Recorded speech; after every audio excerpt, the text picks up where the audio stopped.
Oh, it's been so long since we've spoken to our fans. Oh, fuck. Hello, all Here you we guys. are. Here we are, all one of our fans. Hey, how's it going, Brooks? welcome to the show, Brooks. Oh, thanks for inviting me. Move that away from you because you're too loud. Why do you talk for Brooks? You're I too wasn't loud. talking to you. I was talking to Brooks. What do you mean I'm too loud? That was a joke. Yeah, whatever. Whatever. Are we gonna do this show or Well, what? No. First of all, well, what are you gonna say? Welcome to Breakroom Bullshit. Yeah, there it is. Welcome to Breakroom fucking bullshit. Yeah, fuck you. Follow us on Twitter, Breakroom BS #1. That's Well, at Breakroom BS #1. You did it. The number one, not like the word number and then one, like at Breakroom BS 1. I'm getting my run sheet. One isn't a number. I have to make sure you're saying the right My things. run sheet's more important than yours. Oh, fuck. I forgot. Listen to us on SoundCloud. Listen to us when you sleep and just masturbate to us. Dude, I fucking knocked a chick up yesterday. That sucks. I'm kidding. Anyway. I know you didn't. Wait, what does that mean? It means I did. Oh, fuck. That You're the doesn't one that knocked her up? That doesn't make sense. I'm If I got confused. someone knocked up, why couldn't you get someone knocked up too? Because a woman can only get knocked up once within a day. Oh, is it the same woman? Yeah. Jeez. Jeez. I didn't even know about this. If we had that music from the Taz show right now, it would be dun dun dun. That's what they do on the Taz show. when that Yeah. happens. Or did you finish the Taz SoundCloud thing? Wrestle. Yeah, follow us on SoundCloud. Our page is Breakroom Bullshit. Username Breakroom BS. Stream it. You can download it. The page isn't Breakroom Bullshit. It's what it says on here. No, it doesn't. It says Breakroom BS page, and this is Breakroom Bullshit stream and download. This is all getting very confusing. You do so great until you get to SoundCloud, then you just shit the bed. Yeah, who gives a fuck? You poop all over I the give a bed, fuck. I give a fuck. and then you sleep in the poo. Did I ever tell you a story about the cat that shit on my bed? Was it your cat? No. So you're telling me some stray cat just wandered up in? I'm telling you this story in a second, but first, I remember I told. Do you want to do that thing where we actually talk over the music, for the openings, and like try to say funny stuff like "Gable's come," like something like that, or you just think we should just leave the music the way it is? I think you made it very unnatural if we're going to do it now. Why? Let's let them get used to the music first, and then we'll start singing. We're to it. letting How's them that get. It's sound? behind the scenes here. They can hear the process of what we do. You want to talk about a process? I wake up every morning and I have to shit before I take a shower. That's my fucking process. I wake up, shit, shower. I do not shave because I don't grow facial hair. Are we talking about processes or what? I fucked up. I just realized I put hint at it if we end up doing it. I wasn't supposed to fully talk about it on here. I'm aware. Oh, is that what you said? How do you then? get confused by your own notes? Oh, yeah. It sounds like something I would do. I'm All right. awake and ready today. All right. Okay, so Do I not sound more energetic than I normally do? You do. So here's This what is happened. terrific. So my mom wasn't home, right? Me and my sister we were much younger. I was probably like, I don't know, fucking like 10 or 10 or 11, something. Maybe like 8 or 9. So we never had a pet ever. And there was a stray cat outside. And I was like, we should get this cat because we've never had an animal. That'd be cool. So we go outside and we keep like messing with the cat until we lure the cat into the house and like trick it to go in. And we're like, cool. And then we lose the cat in the house and we're like, fuck. You Like, lost the we're cat. like, where'd the fucking cat go? We go looking everywhere. We go upstairs and it's sitting on my bed. And there's a fucking pile of cat shit on my bed. It took a shit on my bed. That's funny as This fuck. is a Like true story. he's just like, I'm walking up in this bitch and I'm gonna shit on. It's the first fucking thing I want to shit on. And it was Dave's bed. Dave's bed. Holy Took a shit. fucking shit on my bed. There's this shit sitting on my bed. And then we're like, fuck, we gotta get out of here before our mom gets home. She's gonna fucking flip her shit. So we're like, what do we do? So we start chasing. We can't get out. Did so you then- take a nap? No, but then we both grab our super soakers and decide to start running around and chasing it with squirt guns and shooting it with water to try to get it out of the house. Did that make it better? Eventually, we did get it to leave the house. And then our mom got home and she's like, "What the fuck?" It sounds like Ghostbusters where you're chasing a ghost out of the house. Kinda. Were you pretending to be Ghostbusters? No, we were just pretending to hope not get killed by our mom. Dude, that's... But my mom didn't say "what the fuck" because I've never heard her say one swear word in her entire life. No. I've never heard her say one swear word in her life. Not Her mom's one. a nice lady. I've heard her say "shut up." I've never met her, but I'm sure she's a nice lady. The worst she's ever said is "shut up." It's the worst she's ever said. Good for her. I don't think I have the willpower to do that. I have to fucking swear. I love it. Makes me feel good about myself. My cat's been pissing on the fucking carpet in the bathroom. You know how there's like little throw carpets in the bathroom? You put them by the sink. Yeah. He's been pissing on the rug in the bathroom. That's not nice. But I think it's because we keep leaving since we moved, the litter box is in the bedroom. And my theory is the door gets shut sometimes to the bedroom. So he can't get into the litter box and there's no like hole cut out for him to crawl into. Why the fuck are you're torturing the fucking cat? It's not on purpose. We'll leave the bedroom and like just close the door naturally. And I hope Peter's listening to this. What? I hope Peter's listening to this. I mean, he pisses on the carpet. It's not like he doesn't get a chance to piss. It's the same carpet every time. Huh. It's like his second litter box. Yeah, I thought maybe it was his anxiety. He didn't take his medication or something. It very well could be his anxiety as well. He does bite a lot, and he gets the anxiety eczema blues or something.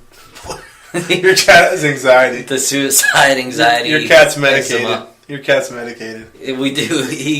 Dude, the description on the medication for the fucking for his anxiety is that he'll get real sleepy and real hungry.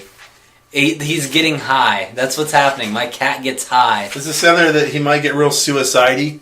Does it say that? That's not a symptom. That's that's the illness, not the treatment. I remember I went to the doctor the other day and I was like, I need you to treat me for my suicide. And he was like, that's weird. You look fine to me. And I was like, I have this suicide illness. I need it fixed. And then he operated and it was fixed. My illness was cured. Dude, that's crazy. It's a courageous story is what you're supposed to say. It's a courageous story. Courageous. Courageous. Let's do some news, baby. All right. Ready for some news? Yeah.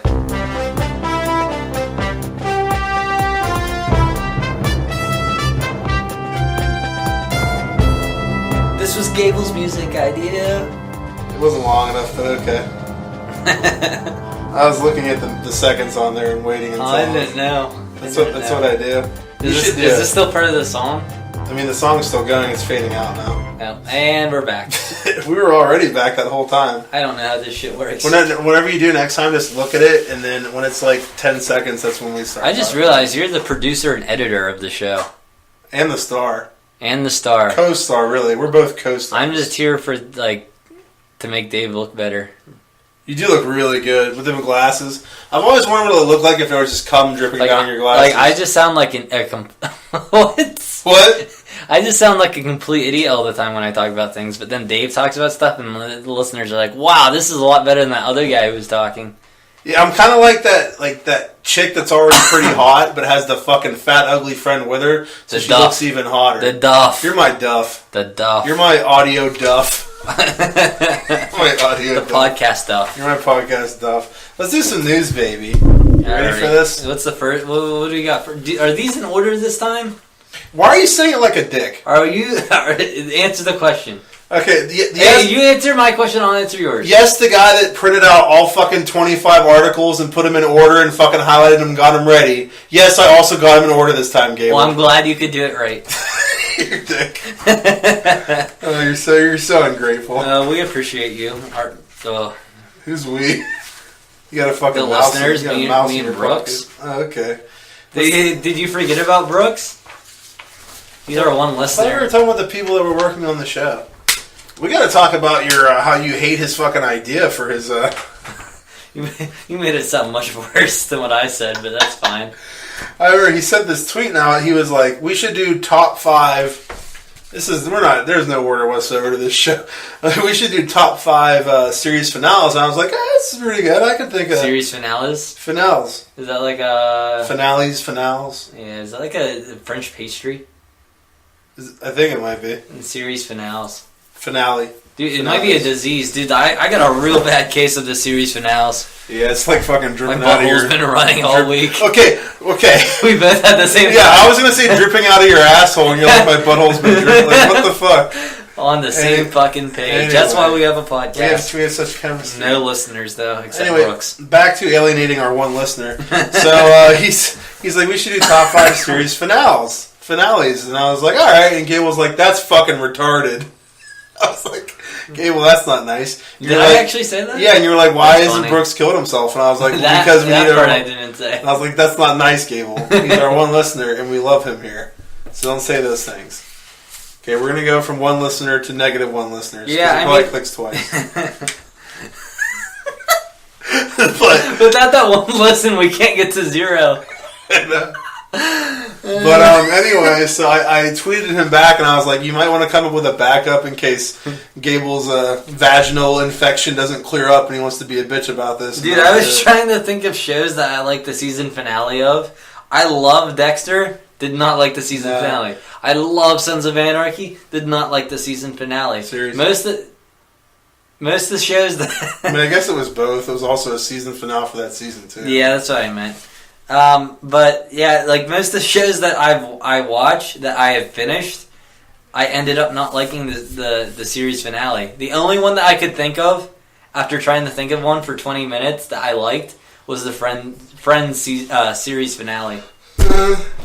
Can't say series finale too many times or else it starts to feel weird. Yeah. But anyway, I didn't think it was that bad. I kind of liked it, but yeah. So I tweeted him and told him to come up with another one just in case. So we'll see if he ever responds. If not, we'll think of something.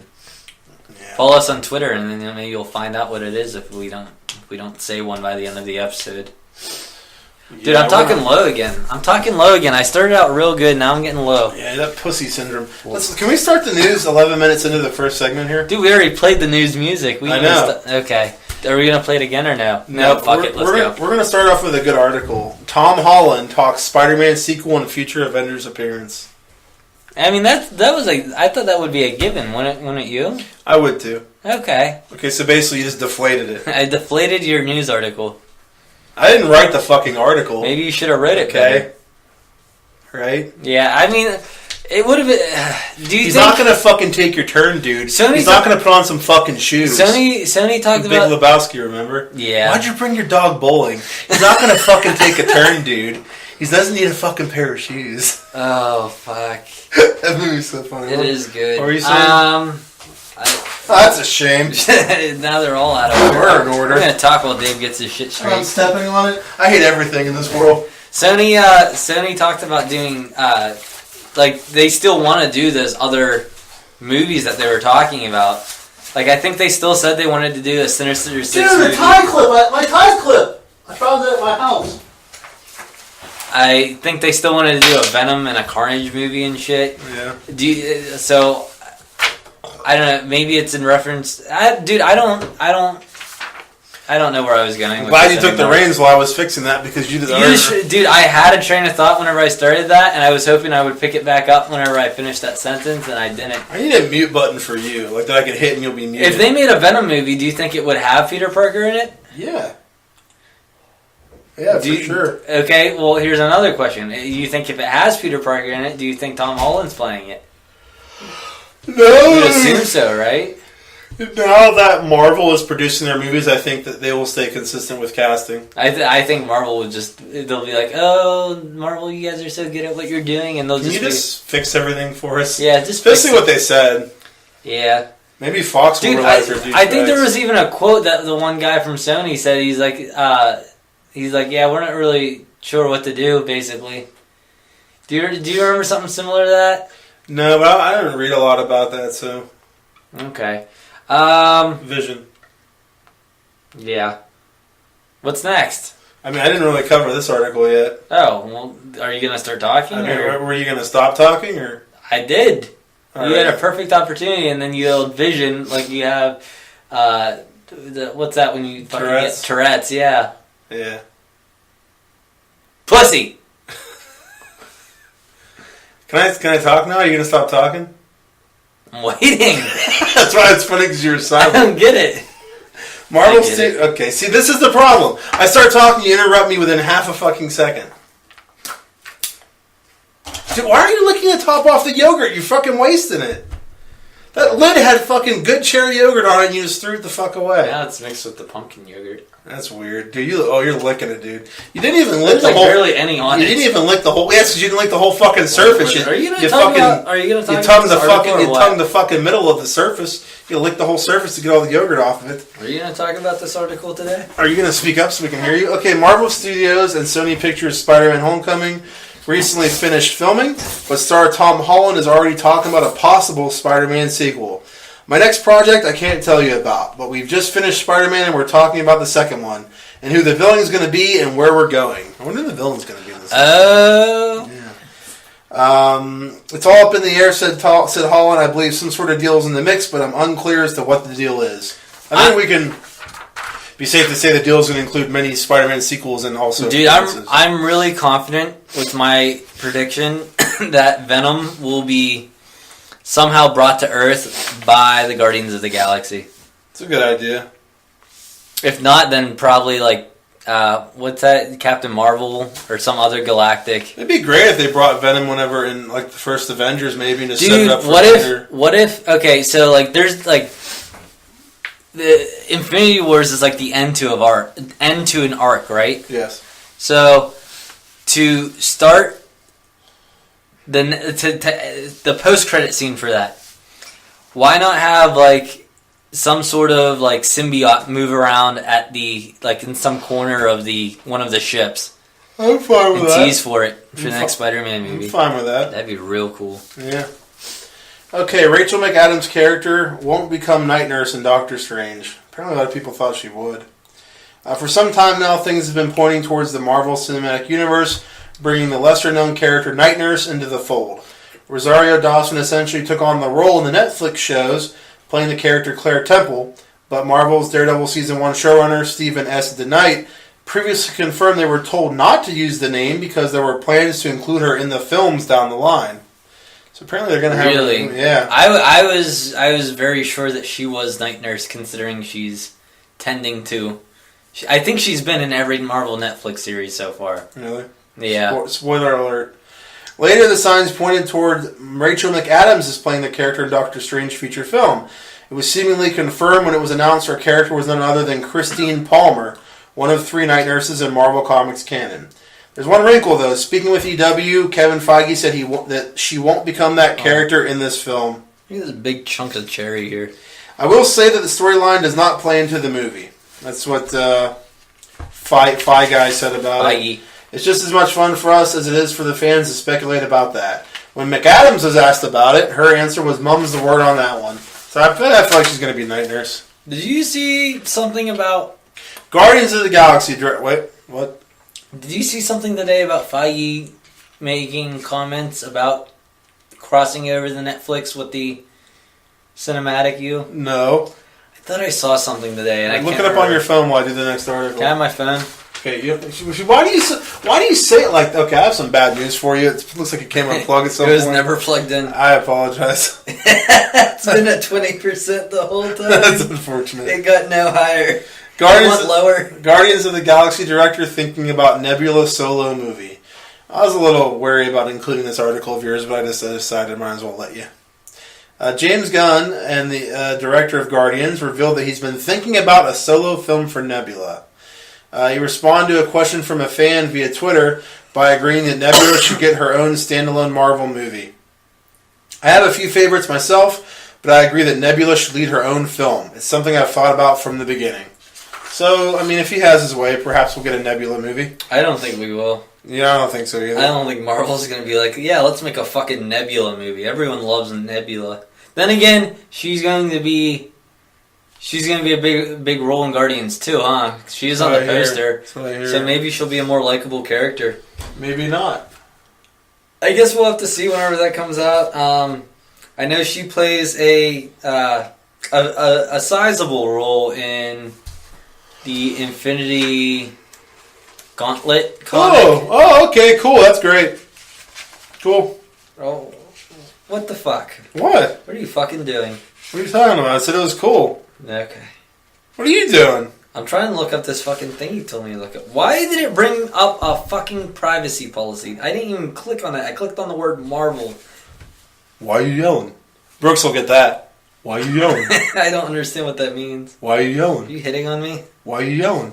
It's from Tasha. Leonardo DiCaprio is among the producers on an upcoming Captain Planet movie. Oh, yeah, this is exciting. You heard about this? I saw this. I shared it on Facebook. It looks like a Captain Planet movie may finally become a reality. The Hollywood Reporter today brings word that Leo DiCaprio's Appian Way Productions is teaming with Paramount Pictures for a live-action take on the environmentally minded animated series. Scream Queen star Glenn Powell and writing partner Joan O'Matt are attached to provide the screenplay for the Captain Planet movie. Dude, this was one of the shows I watched when I was younger. It would be great to see it come to life. Come to life on the big screen in a live action way. Yeah. I'm going to read this. I saw something about Leonardo DiCaprio involved. I mean, I just said that. I know. Okay, you're a real asshole. I'm going to read this since it's going to be a lot of reading while you're looking that up because you're not paying attention. The Nintendo Switch has been revealed. You don't play games, but I do, so this is really intriguing. I like Pokemon games, so this kind of like is involved with that, right? It's Nintendo. They put out the Pokemon games. Were you done? In an introductory video released today, Nintendo provided the first glimpse of its new home gaming system and revealed that it is called Nintendo Switch. In addition to providing single and multiplayer thrills at home, the Nintendo Switch system also enables gamers to play the same title wherever, whenever, and with whomever they choose. That means you can play with Scarlett Johansson, dude. The mobility of a handheld is now added to the power of a home gaming system to enable unprecedented new video game play styles. At home, Nintendo Switch rests in the Nintendo Switch dock that connects to the system, to the TV, and lets you play with family and friends in the comfort of your living room. By simply lifting in Nintendo Switch from the dock, the system will instantly transition to portable mode. And the same great gaming experience that was enjoyed at home now travels with you. The portability of Nintendo Switch is enhanced by its bright, high-definition display and brings the full home gaming console experience with you to the park, on an airplane, in a car, on a bus, or to a friend's house. On a plane, on a bus. Can I bring it on a train? You can bring it on a bus as long as you don't go on a plane below 55 miles per hour. I do not want to play it here or there. I do not want to play it anywhere. What's that song on Bobby's World? There's some song about like something on a plane. I don't want to travel in my brain or in a car. I don't remember something. Although I did watch Bobby's World, I remember nothing except for the opening scene or the opening. I remember it being a lot fucking better than it was when I rewatched it recently. I'll tell you that. Yeah. Yeah. That was fucking what's his name from Zero and No Deal, right? Yeah, dude. Howie Mandel, that's his name. Yeah. Red Dead Redemption 2 announced by Rockstar Games. Whoa, no way. Shut up. I am so fucking pumped. I will say right now that I am secure with my mealiness enough to say that this is the only game I played where I actually shed a tear at the end. You shed a tear? Dude, the only game that's ever done that, ever. Like, the ending was so intense. It was great. I love that fucking game. I wish I could get more into video games. I can't. I don't know. I get bored playing like if there's a level. That's the issue. If there's a level that I get frustrated on, or there's a difficult part that takes me forever to get, I don't think it's worth it. The payoff is never worth it for me. I think you're right. Rockstar Games, a publishing. Why are you looking at me like that?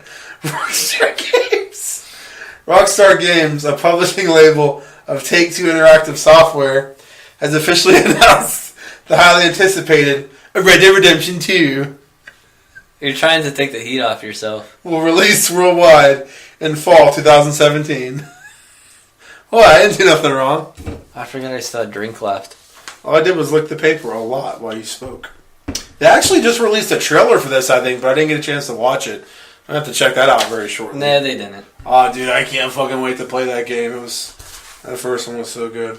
What else we got here? Transformers: The Last Night director confirms John Goodman, John Turturro returns, and that's about it. I don't really. Are you a fan of either of their characters in this franchise? I've never seen a Transformers movie that had John Goodman in it, so I can't comment on that. Oh, you just didn't watch it? I've only seen the first two. Really? Okay. Yeah. Dude, I don't know, his robot wasn't really impressive to me. He's a robot? He's one of the Transformers. John Goodman? Mm-hmm. Isn't he too fat to transform? He's like this really old fucking one that has like this beard made of that's stupid. He has a beard. Yeah, the Transformer has a beard made of I think it's like gun shells or something. Has a Transformer ever tried shaving his Transformer beard? No, but if he did, it would be from Cybertron metal and not Earth metal. This is relating to a conversation Dave and I have had about the Man of Steel, how he's able to shave. He can't. He can't shave, but somehow he's able to. Maybe he uses a mirror in his laser beams. I stopped caring about the conversation, like, after the second time we've had it, although we've had it like 10 times. Can his laser beams hurt him or no? I would think no, right? The laser beams that come out of his own eyes. If he just laser beams into his hand, is it going to do anything to his hand? You think?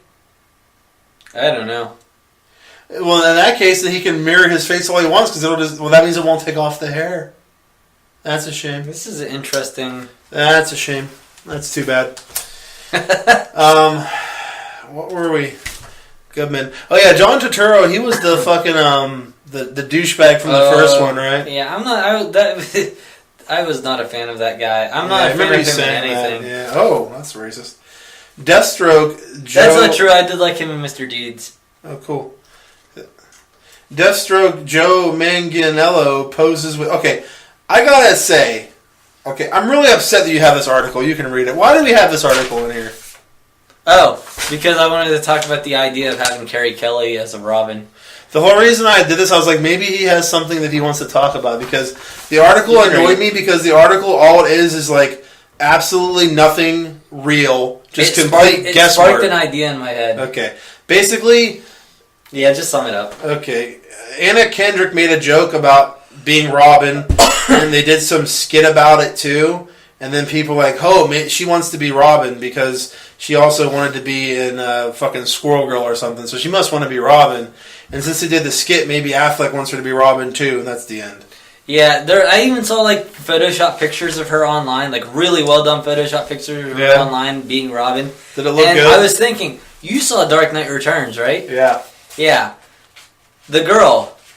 If Batman in this universe is an older Batman, why wouldn't they have Carrie Kelly?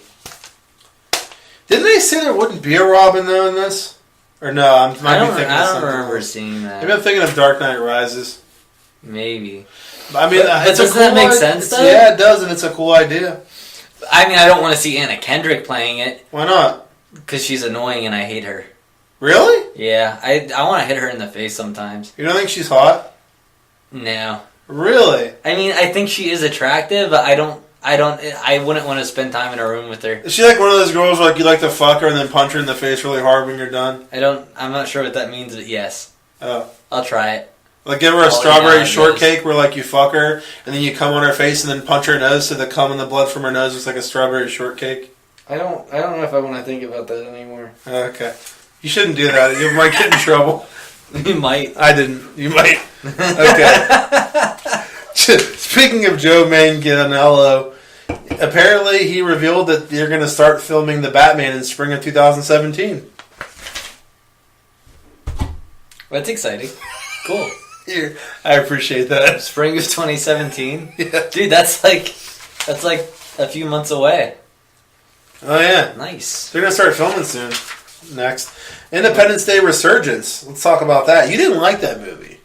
No, because it wasn't good. It was a good movie. You're wrong. It wasn't good. Yeah, it was a good movie. It wasn't great, but it was a good movie. It wasn't good. So Emmerich says that the future of the Independence Day franchise is yet to be decided, even though Fox is really begging him to make more because of the creative and financial success of Independence Day Resurgence. It was widely hailed by critics as the best Independence Day ever, as well as the best movie ever, and Gable is a fucking cocksucker. It says all those things. Wow. It says all those things. If I'm the amount I highlighted might be deceiving, but there's really that much there that's highlighted. He confirms that bringing the story to the small screen. Okay. Now what? Oh, he confirms that bringing the story to the small screen may be one route it could take. So they might just put Independence Day on the TV. I'm all for that if they do it right and they don't fuck it up. A TV show? Yeah, dude. What channel are we talking here? What the fuck would I know?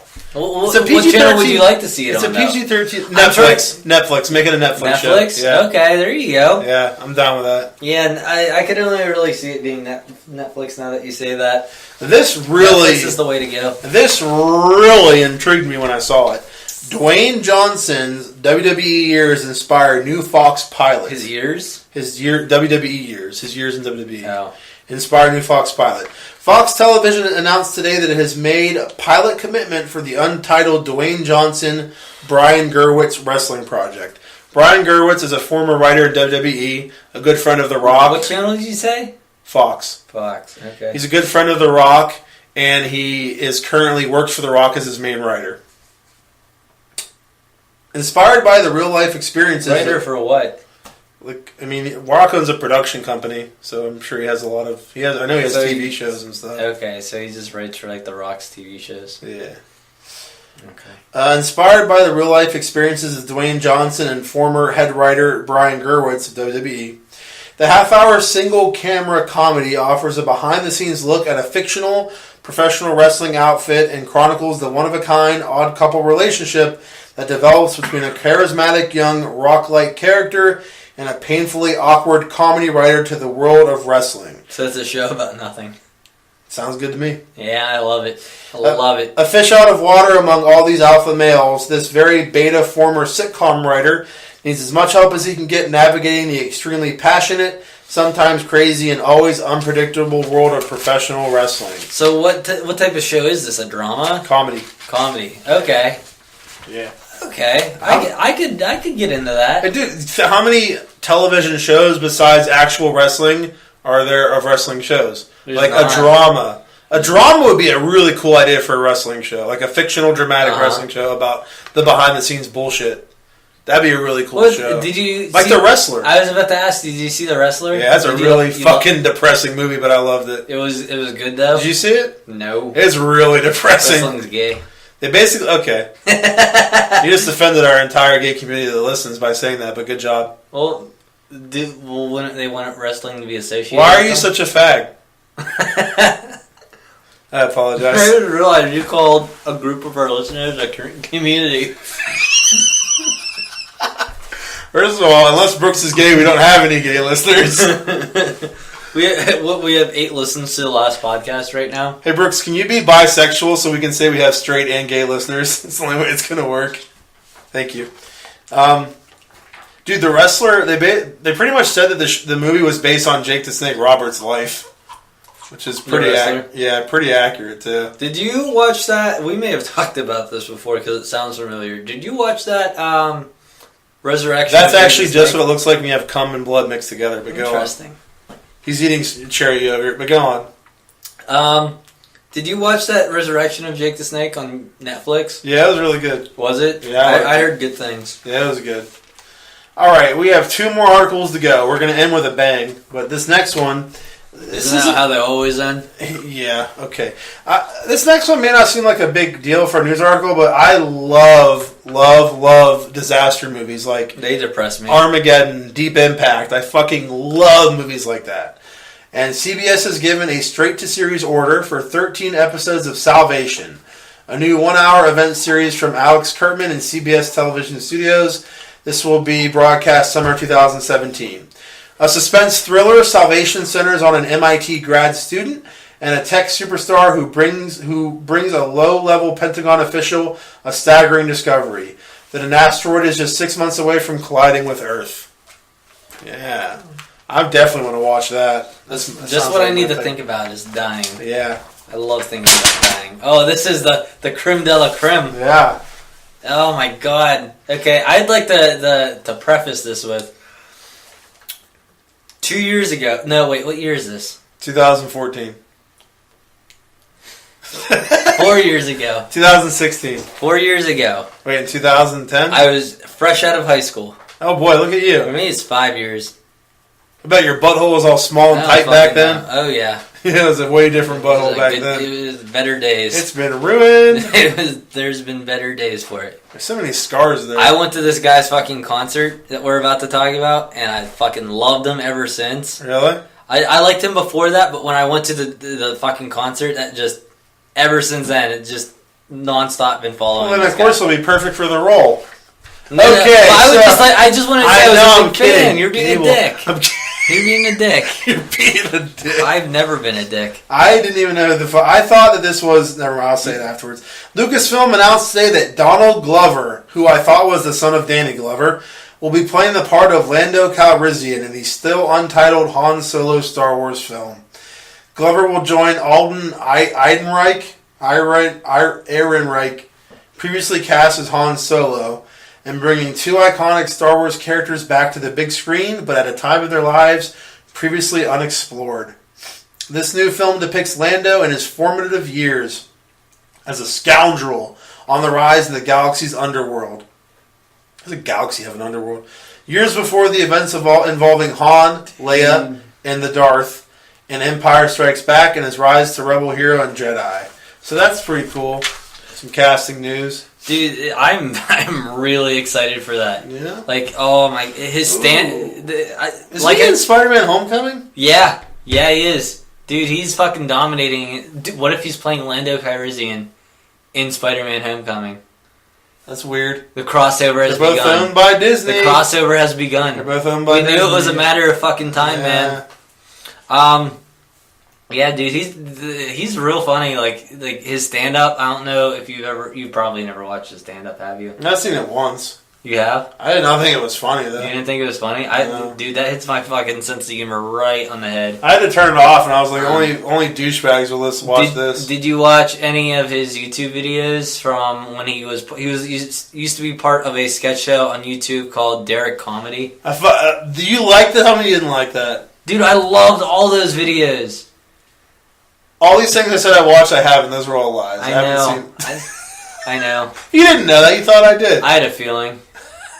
Because you thought he was fucking Danny Glover's son. Well, why couldn't he be Danny Glover's son after I see him? I guess that's true. It's just, They're both black, so I guess that's a good reason. Their last name's both Glover. How many fucking Glovers are there in Hollywood? None. 2. Fair enough. It's not too far off. This young, good-looking black man with the last name of Glover is Danny Glover's son. He's actually a Donald Glover Jr. Oh, great. Yeah, his dad. It's funny because his dad got the Twitter handle Don Glover, like Don short for Donald. But when you look at Don Glover as one word, it looks like Don Glover. That's pretty funny. Yeah. You think I remember him telling that story one time. It was funny. You think he is a dong lover? Maybe. Obviously, he loved vagina for some time since he had a son. I didn't know that. Maybe he adopted. I I thought you were saying Donald Glover had a son. His father had a son. How do you know? I guess that's a good point. How are any of us to know anything? Maybe he just adopted the kid and was like, Dude, you're supposed to slap me when I start getting low. Yeah, I get tired of yelling. I feel bad because I yell at you so much. You should hit me or something. Okay, like this. I'm into it. And that type of thing. All right, we're gonna call it quits on the news because that's all we have for the news. Yeah. We're gonna take we're gonna take a break and we'll be back with some stuff that's not news.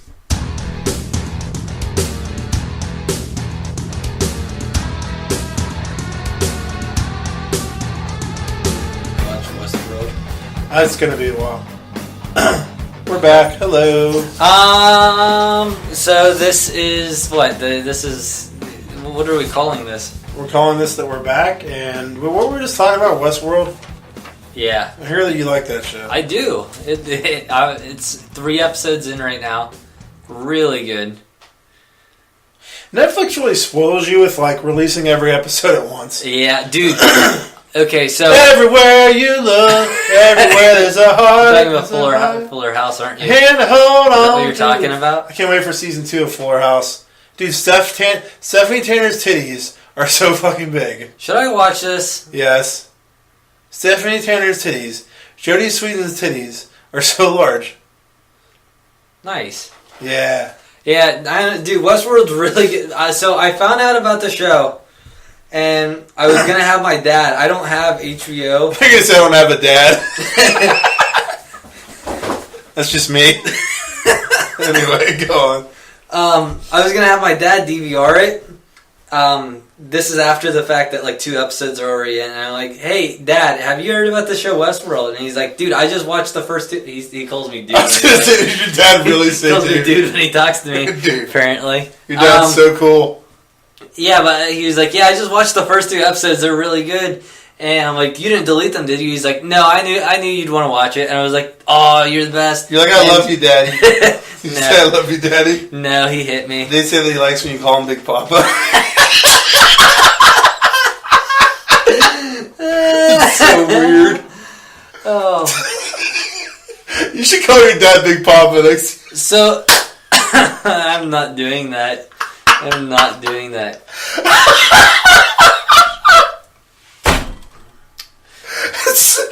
Big Papa, could you give me a bowl of cereal? Oh, that's a Cinnamon Toast Crunch, Big Papa. I'm not enjoying this nearly as much as you are. Please call him Big Papa. This one's for I'm me. not doing that. Okay, go. Oh fuck. No, but you were mentioning like Netflix, how they spoil you with that, and I watched the first 2 episodes of Westworld, and I was so pissed off that there wasn't a 3rd episode there. You had to wait. I had to wait till next week. Alright, and that's enough. What are we doing this week? Well, this week I didn't read anything on Marvel Unlimited yet. I just haven't had time and haven't gotten around to it. But nice. Instead I prepared my own top 5 list of top 5 titles, ongoing series on Marvel Unlimited. And, well, let's just pretend that this is just Gable's comic book review, alright? yeah. Are you ready for Gable's comic book review? Yep, let's do Let's it. do it.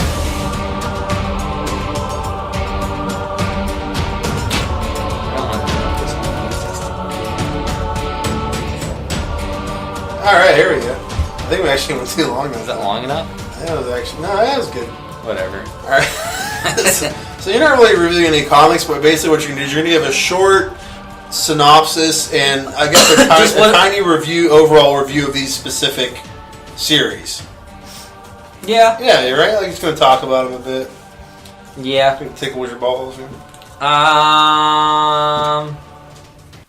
Okay, this is. I hope the whole review isn't like this.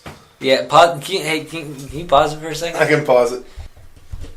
All right. I guess we're back. Dave's missing. I don't know where he went. I had to pause it temporarily. I have an X-Men title on this list, and there's a few X-Men titles, so I wanted to make sure I put the right one down and wasn't getting them mixed up. And I was hoping Dave would come back by the time I started this. Alright, I guess we're going to wait for Dave. He's not going to know that I restarted this. And we're back. Alright. Alright, so we're doing the list here. Dude, I haven't paused it like 6 times while waiting for you. Really? No, just once. No, that'd been funny. Yeah. What did you do when you unpaused it? I told them the reason that we paused it is because there's so many fucking X-Men titles. Yeah. I wanted to make sure I got the right one though. Okay. Wait, whoa. Alright, so I'm starting with number 5, I'm guessing. It's just going to be just like our normal top 5 list, but this is... Did you get everything figured out? Yeah. Yes, I did. My number 5 is Extraordinary X-Men. Oh. Yeah, it's you don't even know. Extraordinary X-Men's like, to me it seems, I moved it around in my head. It's different. You're gonna look at it and you're gonna be like, Gable, why is this switched? Extraordinary X-Men's the team that has like Jean Grey. It has the Old Man Logan in it. It has Colossus, Colossus' sister. Stop. Yes. I thought Old Man Logan there were no more mutants. This is a scenario where Old Man Logan's been taken out of his timeline, and he's now in the present day. Okay, I accept that. Yeah. Anyway, like most X-Men titles. This involves time travel. They're in a future looking for... there was a villain looking for... who had 600 mutant embryos, and they're in a... what are you doing? I'm looking at you and watching you talk. You're creepily opening the pie and looking at me, though. Embryos. Embryos, yes. I thought of Jurassic Park when you said embryos, though. Like really? when it gets the dinosaur embryos. Yeah, but there's 600 mutant embryos, and they're in a... the mutants are in a place of near extinction. This is more Jurassic Park things to think of, extinction. An extinction level event. Yeah, but because of all the Terrigen mist that's been going around killing all the mutants, they kind of have to... the what? Do what they can to... Terrigen mist was released. You told me about that. Yeah, it was released by the Inhumans, killing all the mutants, but at the same time making more Inhumans. Therefore, Marvel was wiping out the... That was my nipple. What? Marvel is wiping out the... What the fuck is wrong with you? The mutants. Although Marvel is? Yeah. Oh, that's right, because they got pissed about Fox. Yeah, but I have a theory that the X-Men are coming back because... Did you give this theory on here yet or no? I don't think you have. No, I haven't. This is groundbreaking. I love my Marvel theories. Yeah. I think they're bringing it back because they... Like Porch Monkey? Yeah. Should I have not said that? It's a Clerks 2 reference. It's a Clerks 2 reference. It's a Clerks 2 reference. I'm not racist. It's a Clerks 2 reference. They recently announced an event called Resurrection, and in the logo they have an Inhumans logo and they have an X-Men logo in the word Resurrection. Oh. And I think they are going to bring back the X-Men, somehow bring some sort of peace towards them in the comics. Well, I guess obviously they're going to bring back the X-Men. It's called fucking Resurrection. But, let me tell you, what if, like, they purposely put the X in there to fuck with Fox? To make them think that? And they're like, just kidding, fuckers. But I think they're doing this because I think secretly a deal was made with Marvel and Fox that we're going to find out somewhere down the line. I think they're going to reveal it in a movie so we're all fucking mind blown about it. You think they're going to keep that thing under wraps in the movie without... I don't think they will. I think their intention is to. Did you notice the look on your own face whenever I started to talk about the X and you just got so annoyed? I don't even remember. You look so annoyed. I'm going to keep talking though. You got it. But yeah, just a few months ago they took Inhumans off the fucking slate for the upcoming movies. Why would they do that unless they got... You know what I mean? They put all this work into making Inhumans the new X-Men, and now they're undoing all of that. Why would they even bother doing all of that and taking a movie off the slate unless there is something secretly in the works? Maybe... Does that make sense, though? Did I explain that well? Yes, you did. And plus... It's an opposing theory. Well, you do yours. You as a last piece of evidence, they've been, the last few days, announcing a shit ton of X-Men titles. There's a Jean Grey title coming out. 2 different teams of X-Men were announced. Gable was announced. They've just been releasing X-Men titles nonstop. Yeah. I think they announced another Logan title. I think. I know they announced X Generation, whatever that is. Yeah. As a newer reader to comics, I don't know what that is, but I was told that that is a older title. Now, what if they were going to make the Inhumans movie, and the government found out about it, and they were like... Like the real government, or like the in Marvel movies government? No, the real government. They're being retarded. Don't be silly. The real government finds out about it, okay, and they're like, Inhumans. If an Inhumans movie comes out and it's really popular, Inhumans, it means like humans are bad, because Inhumans are better. So they're going to think that people are going to watch us and like start rooting for Inhumans and like start going against humanity and overthrow the government. I'm thinking a lot about what you just said, and I'm realizing that I have no idea what the fuck you're talking about. I have no idea. Is that cherry pie? It's strawberry, raspberry, blueberry. It's everything? It's just an all-berry pie? What the fuck? Yeah. You're really looking for a spoon right now, aren't you? No. Yeah, you want. I'll move on to the next title. My number 4 is Vision. I really like Vision because he created this whole family for himself, other Visions, and it's just really cool to see them try to fit into society and see how their normal day-to-day process The differs. fish out of water story is very popular. Yeah, the whole cyborg thing, like, not cyborg, I guess cyborg, that's not what a cyborg is. The whole android type thing, oh boy, I'm going to eat pie and talk about Vision. This is a great night. What's nice about Vision is that, like, he can make his wife as hot as he wants to. Mm-hmm. They still argue, which is interesting. You'd think since he made his wife, he would make her perfectly. But it's intriguing that he made a family that does have issues. Well, if he made her, he probably made her to have her own free will and, like, ability to change everything. Dude, in the last issue I read, there's now a Vision dog. It's great. That's really I funny. love it.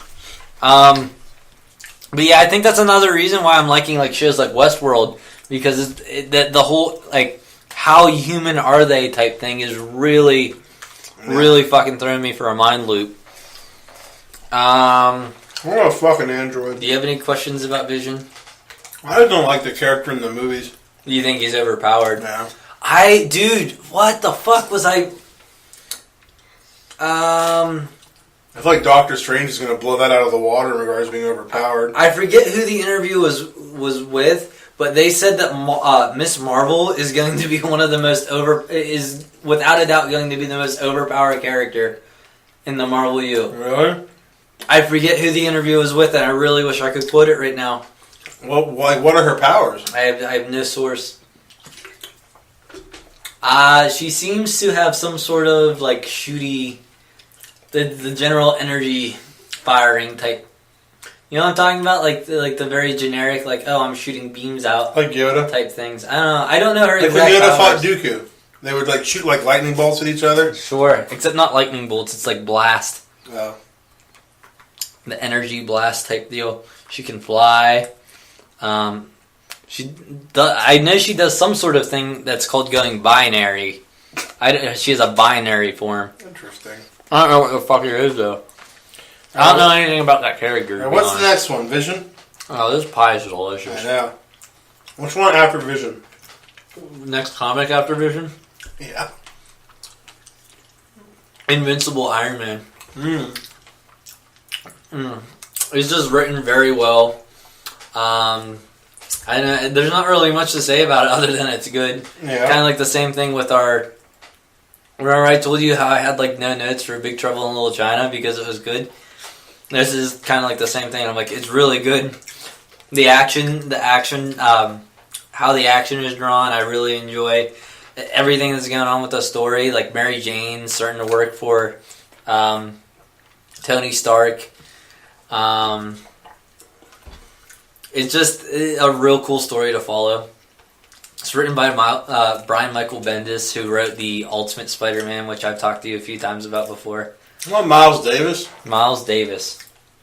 What you're talking about? Miles Morales, yeah. Well, Miles Morales came from that. What's on your thumb?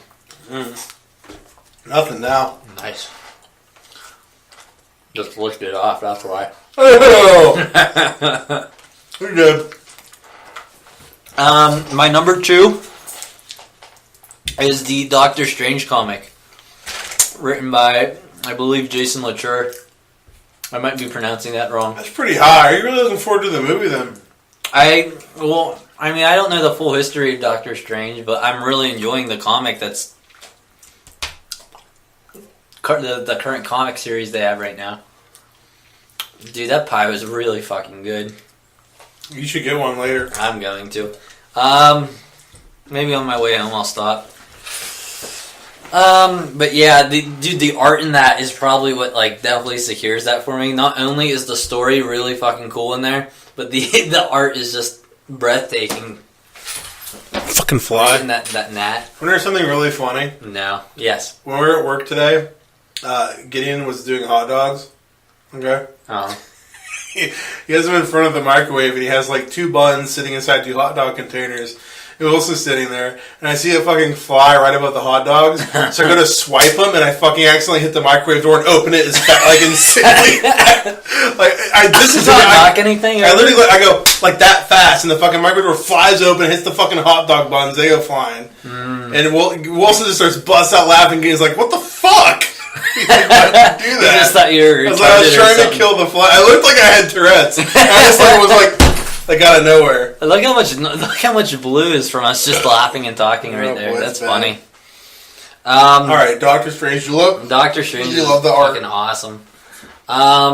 You love the artwork. My number one favorite comic that I'm looking forward to every week when I open that Marvel Unlimited app, because I have no idea when I open that app on Monday morning, I have no idea what's upcoming. Is it Gwenpool? What?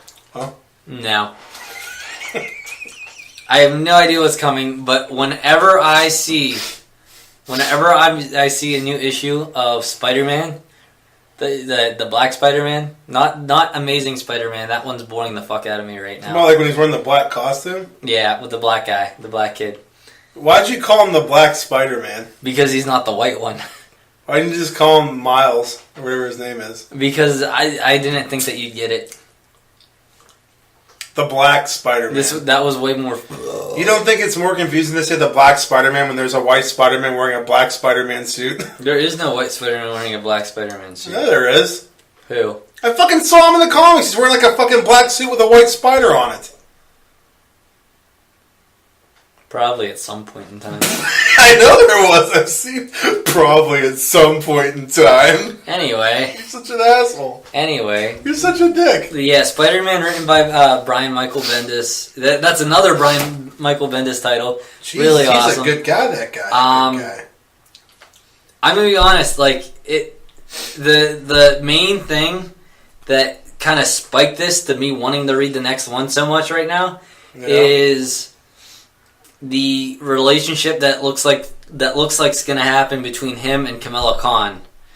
Who's Kamala Khan? Kamala Khan is Miss Marvel, not Captain Marvel. Not to be confused with Captain Marvel. But yeah, whenever I read Ultimate Spider-Man, one of my favorite things about it was the relationship stuff going on with him and Mary Jane.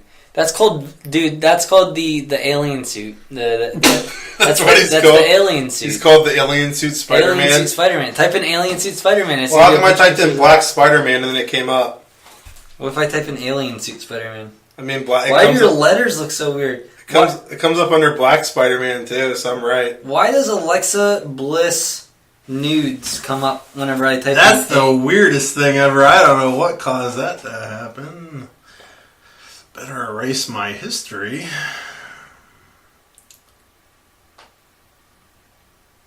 Alien Spider-Man suit. That's the black suit. Yes. You just said it's the black suit. You just said it yourself.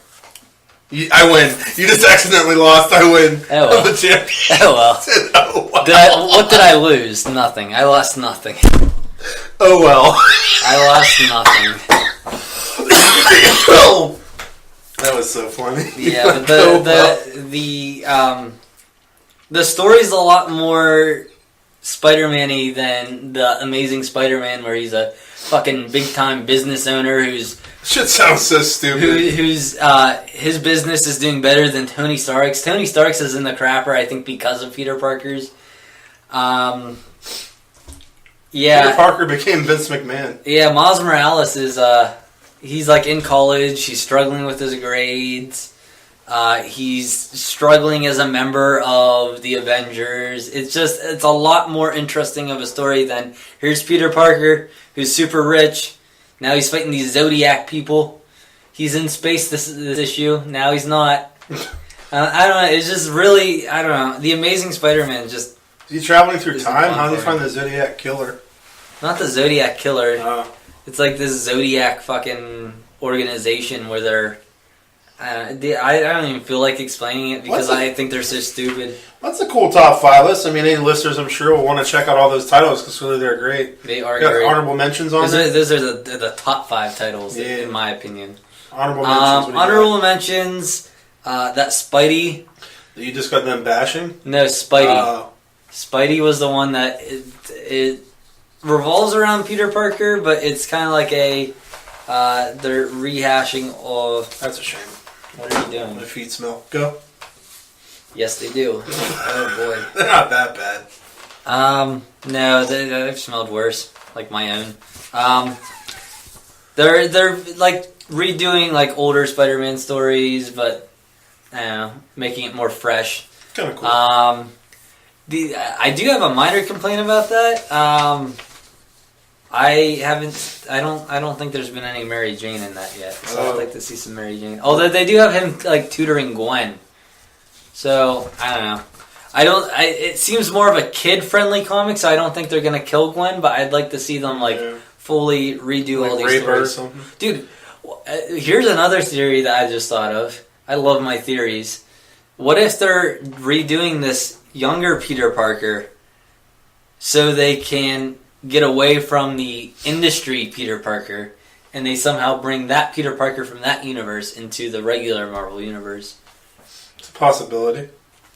What other honorable mentions? Come on, what else you got? The Mighty Thor with the Jane Foster Thor, the female Thor. Okay. That one's really good. And then the Uncanny Avengers.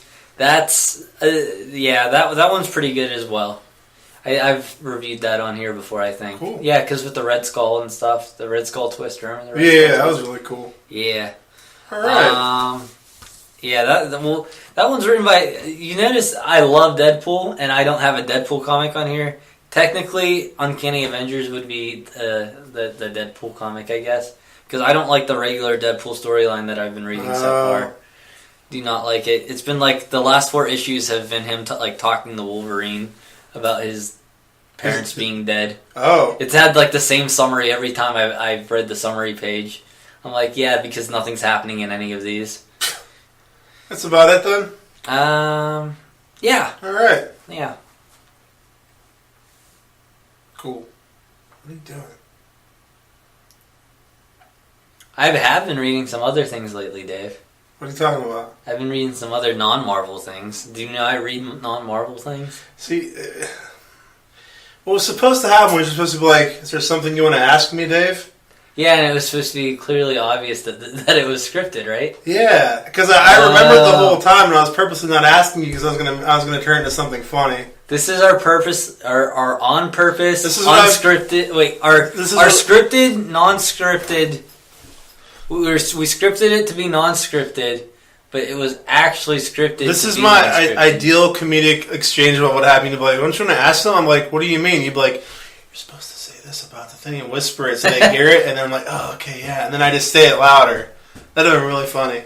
I missed my opportunity to be funny. But you can. I mean, we're on the same wavelength, close enough, but we're not perfect. Do you know I read some? So have you been reading anything else lately? Yeah, I actually do read some. Believe it or not, Dave, I do read some things that aren't Marvel. We're so fucking natural. Probably one of my favorite super. What was that?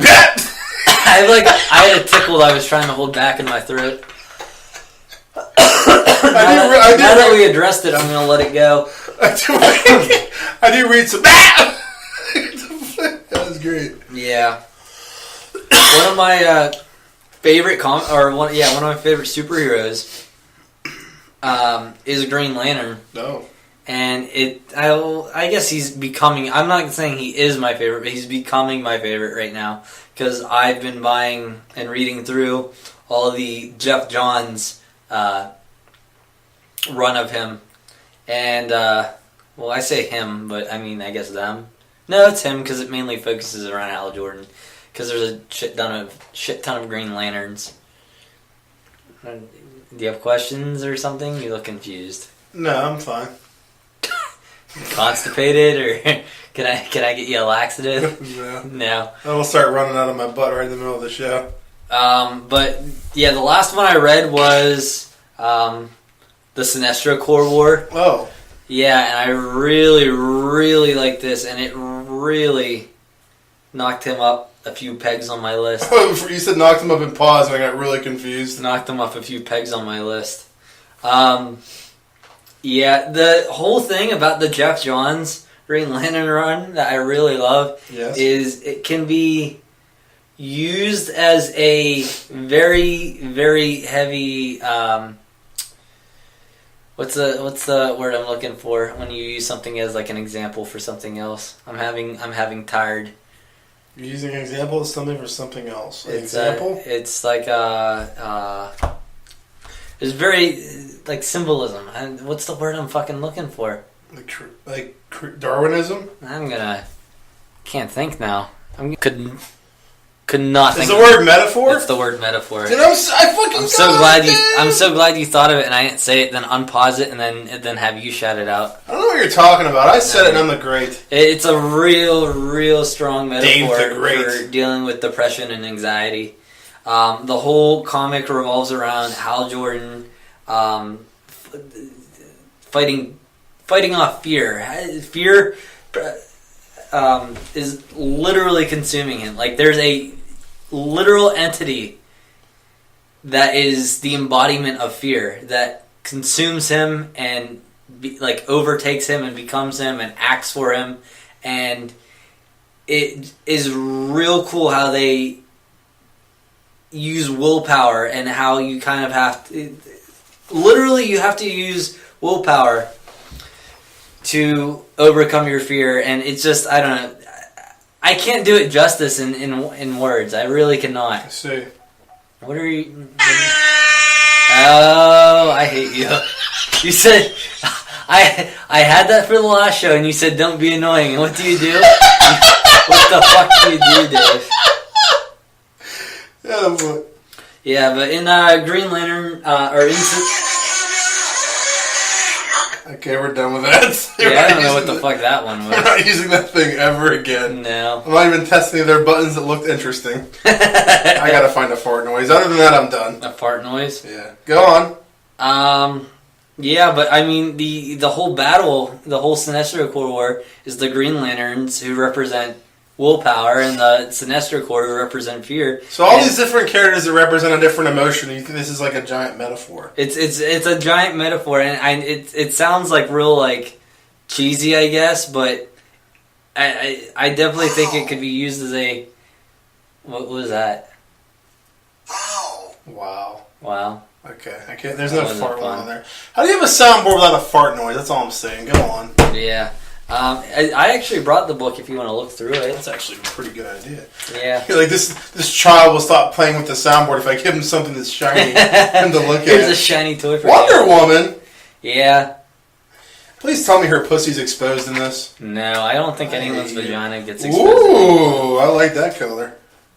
Yeah. Oh, dude, yeah. A blue chick. I want an Asari to sit on my face. Yeah.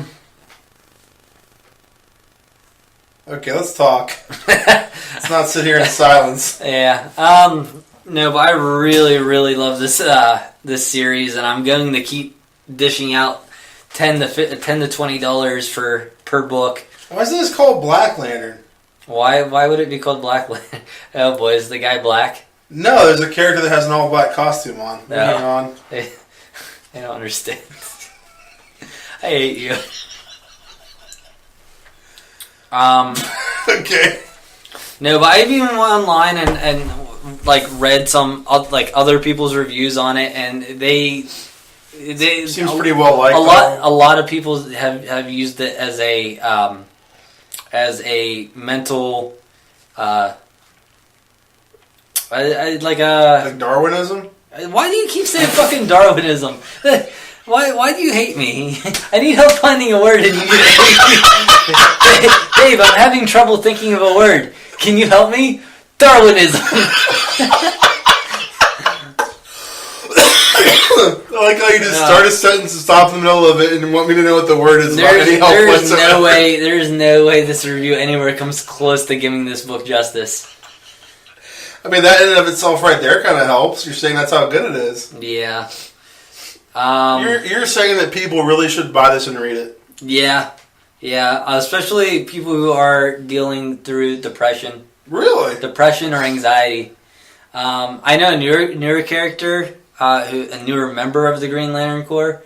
I looked ahead. I spoiled it a little for myself, but one of the newer members literally has a issue where she cannot leave her apartment because she has anxiety.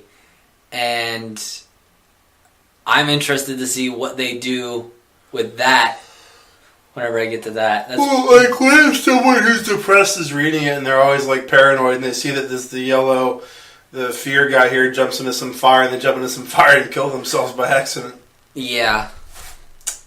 That doesn't make any sense. That's a concern. That doesn't make any sense. That's a real concern. I'm depressed. That guy jumped in the fire, so I'll do it. That'll help.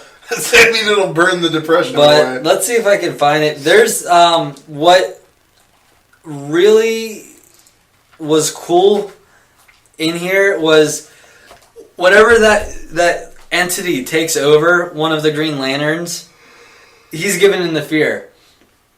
And I don't know what's happening right now. My mind keeps breaking. It's because you're making. I didn't even do it yet. You didn't even do it yet. All right, so everyone should go out and buy this DC graphic novel.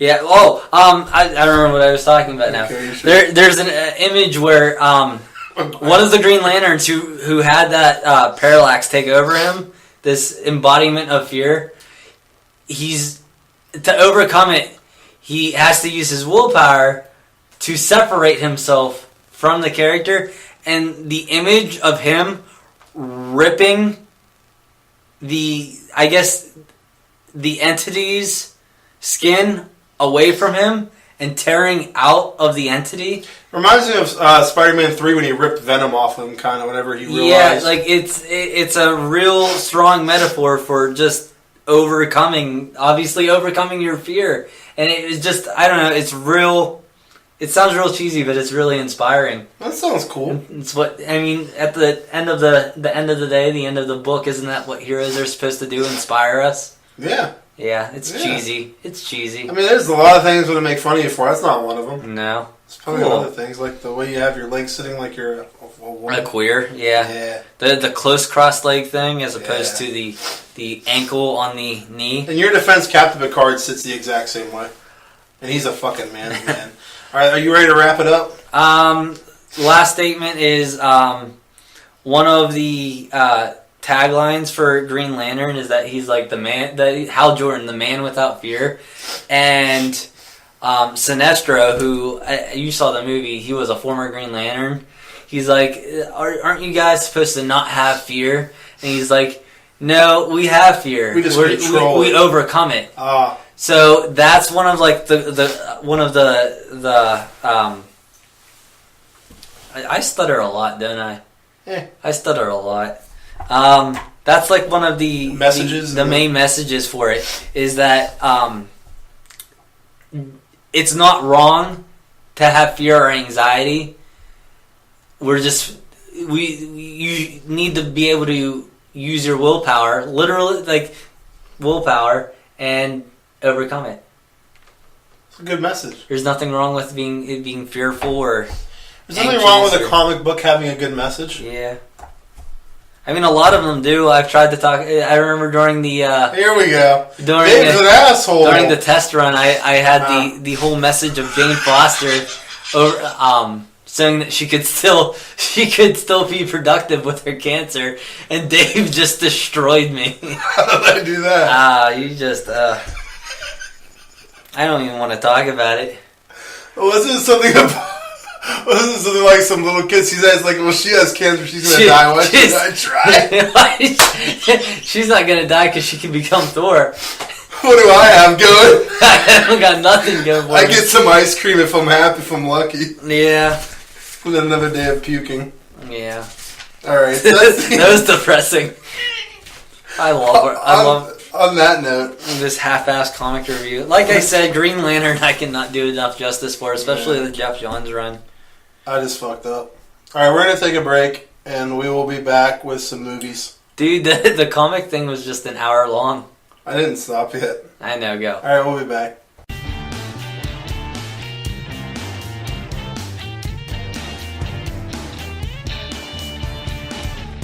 Gable, you have something to say about your balls? They're hot and humid because this room is fucking hot and humid. Sorry my living room is so uncomfortable for you, fucker.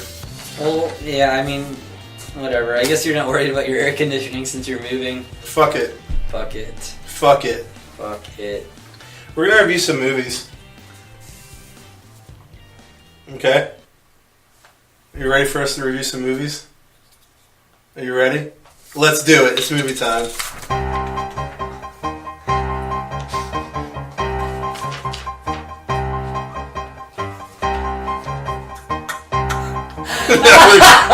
Why are you laughing?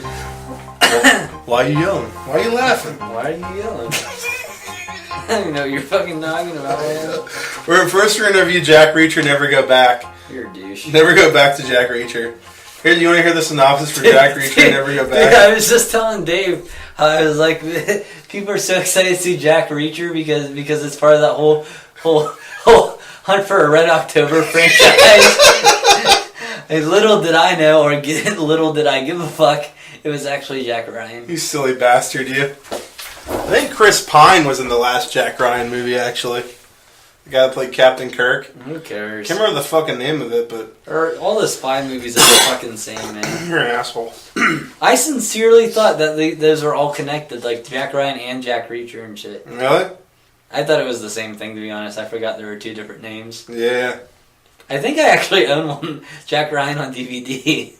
It's not called Jack Ryan. What's it called? It's called Sum of All Fears. It's called Clear and Present Danger. It's called The Hunt for Red October.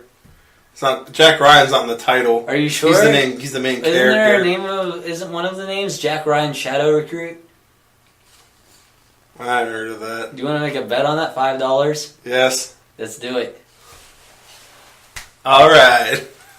And here we go to our phones. Here we go. Is that like the newest one that has Chris Pine in it? Shadow Recruit. Jack Ryan's Shadow Recruit. That's the one with Chris Pine in it. That's the one I was talking about. I win. That's the one I was talking about. It's called Jack Shine Recruit. It's not Jack Ryan. It's Tom Clancy. I win. Jack Ryan. No, but it says Tom Clancy. What are you talking If about? you look at the picture, it says Tom Clancy. The title on IMDb It says Tom Clancy. says Jack Ryan Shadow. See, I knew that was going to be the fucking one I was thinking of, and you're just fucking me let's over. go. I knew you were fucking me over. Is this your revenge for looking like an asshole for thinking Jack Reacher was Jack Ryan? Yes. Son of a bitch. There's something else I made a bet for $5. What was it? I don't know. I was getting them mixed up, and you took advantage of that. Oh, yeah. What it was was it? The Boy. The Boy, yeah. Yeah. I bet Dave that Ethan Hawke was in The Boy. He was not in The Boy. He was in Boyhood. Yeah, I won that one. That's coming to Netflix. That's good. Did you see it? No. It was good. It was really It's good. the one that was filmed over like a decade, right? Yeah. Yeah. It was really good. It sounded pretty good. Probably getting this movie review. Did we do the... We did. We did the music already? We did. Good. We did. Jack Reacher, The Never Go Back. That's what it is. You want to hear what this is about? Because I know you love spy movies. What? Are you ready? Jack Reacher springs into action after the arrest of Susan Turner, an army major accused of treason. Suspecting foul play, Jack embarks on a mission to prove that the head of his old unit is innocent. Reacher must now go on the lam with Turner and a girl he is told is his daughter to uncover the truth behind a major government conspiracy that involves the death of U.S. soldiers. This is a Jack Reacher movie. That's exciting. Yeah. The first thing I have is I should have watched the first one again. You did? I should have, but I didn't. Oh, you should have, but you didn't. Okay. As the movie started, I'm like, I don't remember anything about the first movie other than Tom Cruise's Jack Reacher. I think some of the last one was filmed in Pittsburgh. That's about all I A lot of the remember. last one was filmed in Pittsburgh, yeah. Okay, cool. But I should have watched it again. Was this one filmed in Pittsburgh at all? No. That's weird. No. It's not really weird. It's weird. That's pretty weird. It's pretty weird. That's odd. There's a scene early on in the movie that's pretty cool. Like, this movie has a lot of cool scenes in it. Like, it's your normal action movie, but there's a scene where Reacher's, like, sitting in a diner, okay? And he's just sitting there, and he looks out the window and sees this car. And they cut to the car, and there's two guys in the car, and when you look in the background, you see Reacher's not in the diner anymore at all, and they're just sitting there talking about, like, watching them. They're not paying attention. Just sitting there talking, and then Reacher just shows up to the window and knocks on, and just, like, punches through the window and punches the guy in the head and knocks him out. It's pretty cool how, like, you saw he wasn't in the background anymore, and it was pretty cool. Did that sound cool? Is that the scene with the cop and the phone call? No, that was after that. Did that play out exactly how it did in the trailer? If you didn't watch that scene, you just watched the trailer, you still saw it. It was exactly as the trailer. Yeah, because that nothing was pretty cool. Nothing was missed. That part was pretty cool. When they show up, he's already, like, the fight already happened and everything. It's exactly like it is in the trailer. Another scene that was exactly the same as the trailer was the scene in the airplane, where he's sitting there and he sees a guy walks past, he gets up and sits down to the next one. He's like, you guys all wear the same haircut, and like knocks him out. And then he goes into the bathroom and punches the guy in the head in the bathroom, just taking a piss, and knocks him out. Did Tom Cruise get really hyper at any point? Not really. He was pretty calm, this Jack Reacher guy. I noticed that my bars were really low, really small, but the red still came up. I don't know what to tell you, bro. That's weird. I don't understand how these microphones work. So one thing that annoyed me was that Reacher gets arrested and charged with murdering this officer that he just goes to talk to. Because she wasn't a baby, she's an officer. Oh. She's also a gentleman. A scholar? No. Just an officer and a gentleman. So, Turner basically gets framed and sent to jail. Nice. And, she gets framed and sent to jail. So Reacher's like, I'm going to talk to her lawyer. So he goes to the diner and talks to the lawyer, and the lawyer's like, hey. And he's like, hey. And they have a nice conversation, and Jack Reacher leaves. So then someone murders the lawyer. And they're like, Jack Reacher did it, obviously, because he met him in a diner and spoke to him. So they just arrest him. And then everyone in the military is like, you're a fucking dick for murdering him. I'm like, why do they all know he murdered him? And then even the lawyer is talking to him, and he's like, look, the evidence shows that you did this. And I'm like, what fucking evidence? He had some fucking pork chops with him. I'm confused. Pork chops? Yeah, I don't think he had pork chops. It just sounded funny. Pork chops. But that was dumb. Kobe Smothers is hot, and I like to have vagina fun with her. Vagina fun? Yeah, she's hot. That was a cool way of phrasing that. Yeah, I like to do vagina fun. Colby Smothers. That sounds familiar. She's in Marvel. Yeah, she's Agent Robin. She's Robin. Robin Scherbatsky. She's Agent Hill. Maria Hill. Yeah, that's it. She's Maria Hill. Yeah, remember Maria Hill? There were two Maria Hills in the Avengers standoff thing? Yeah, in that movie we watched. No, the comic that I know. No, you didn't. I know. So this is one thing that you're going to love about this movie. So the military guy or spy being framed by a corrupt military guy or spy and then them being on the run plot is really overdone. So overdone. These guys get framed, they're on the run. It's like every fucking spy movie, basically. Yeah, they're you get framed by your government or not. You get I guess you get framed by your government agency. You're rogue or military. Yeah, you're rogue or whatever, and then you have to prove your innocence. And it was actually an inside job the whole time. Yep. Yeah. I mean, it wasn't really an inside job, but it's pretty much the same premise. It was, but I mean, it's not very exciting. It was still enjoyable.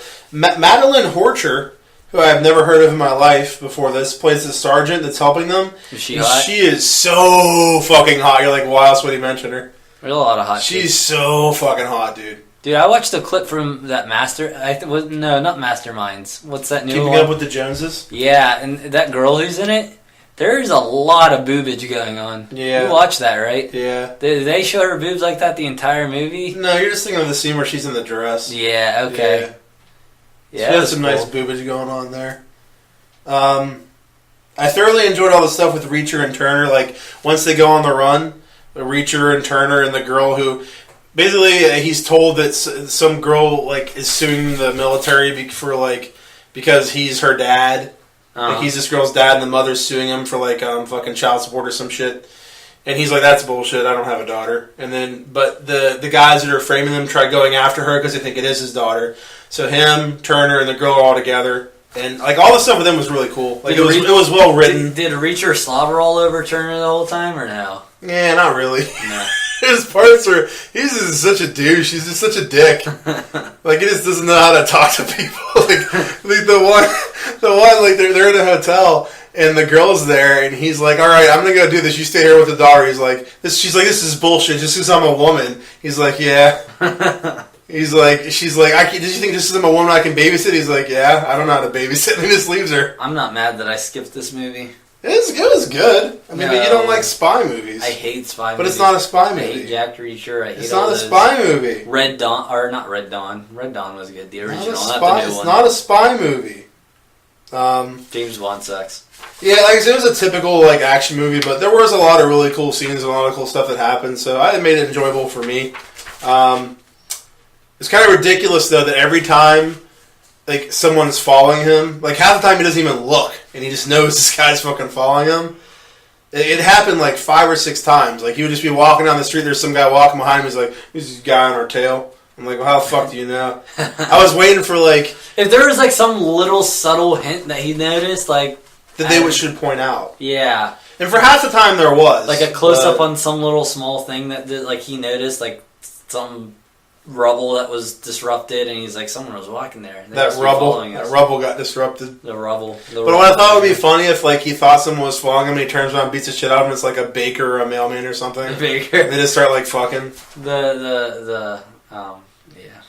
Like, he's just like, "Whoops, my bad," and just leaves. Oh, that'd be funny, but didn't happen. What? It's the what? The baker and the candlestick maker? The butcher. It was the butcher. Like, you talking about Clue? Like, in the kitchen with the knife? The baker, the candlestick maker. What do they all do? These are the things that chicken pox are made of.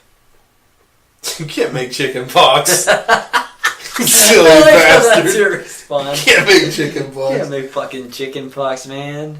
So there's a scene where they leave Samantha in a hotel room alone, which I guess they didn't really have a choice because they're after him. I mean, where can they hide her? I guess I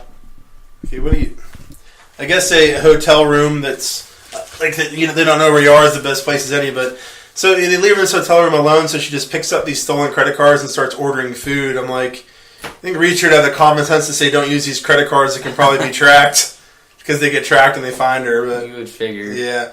One part was definitely predictable. Earlier in the movie, Turner is teaching Samantha this like trick, this thing where if a guy walks up behind her and puts a gun to her head, she does this move where she grabs the gun out and like gets away. And I'm like, that's gonna come. Yeah, I'm like, that's gonna come into play later. Call back later. Yeah, I'm like, later, the main bad guy's gonna do that to her and be threatening to kill her in front of Reacher. It's exactly what happened later. There you go. And he's like, and Reacher makes some comment to get her to do the move or whatever. I'm like, that was a little predictable. But it's a typical ending. The bad guys die.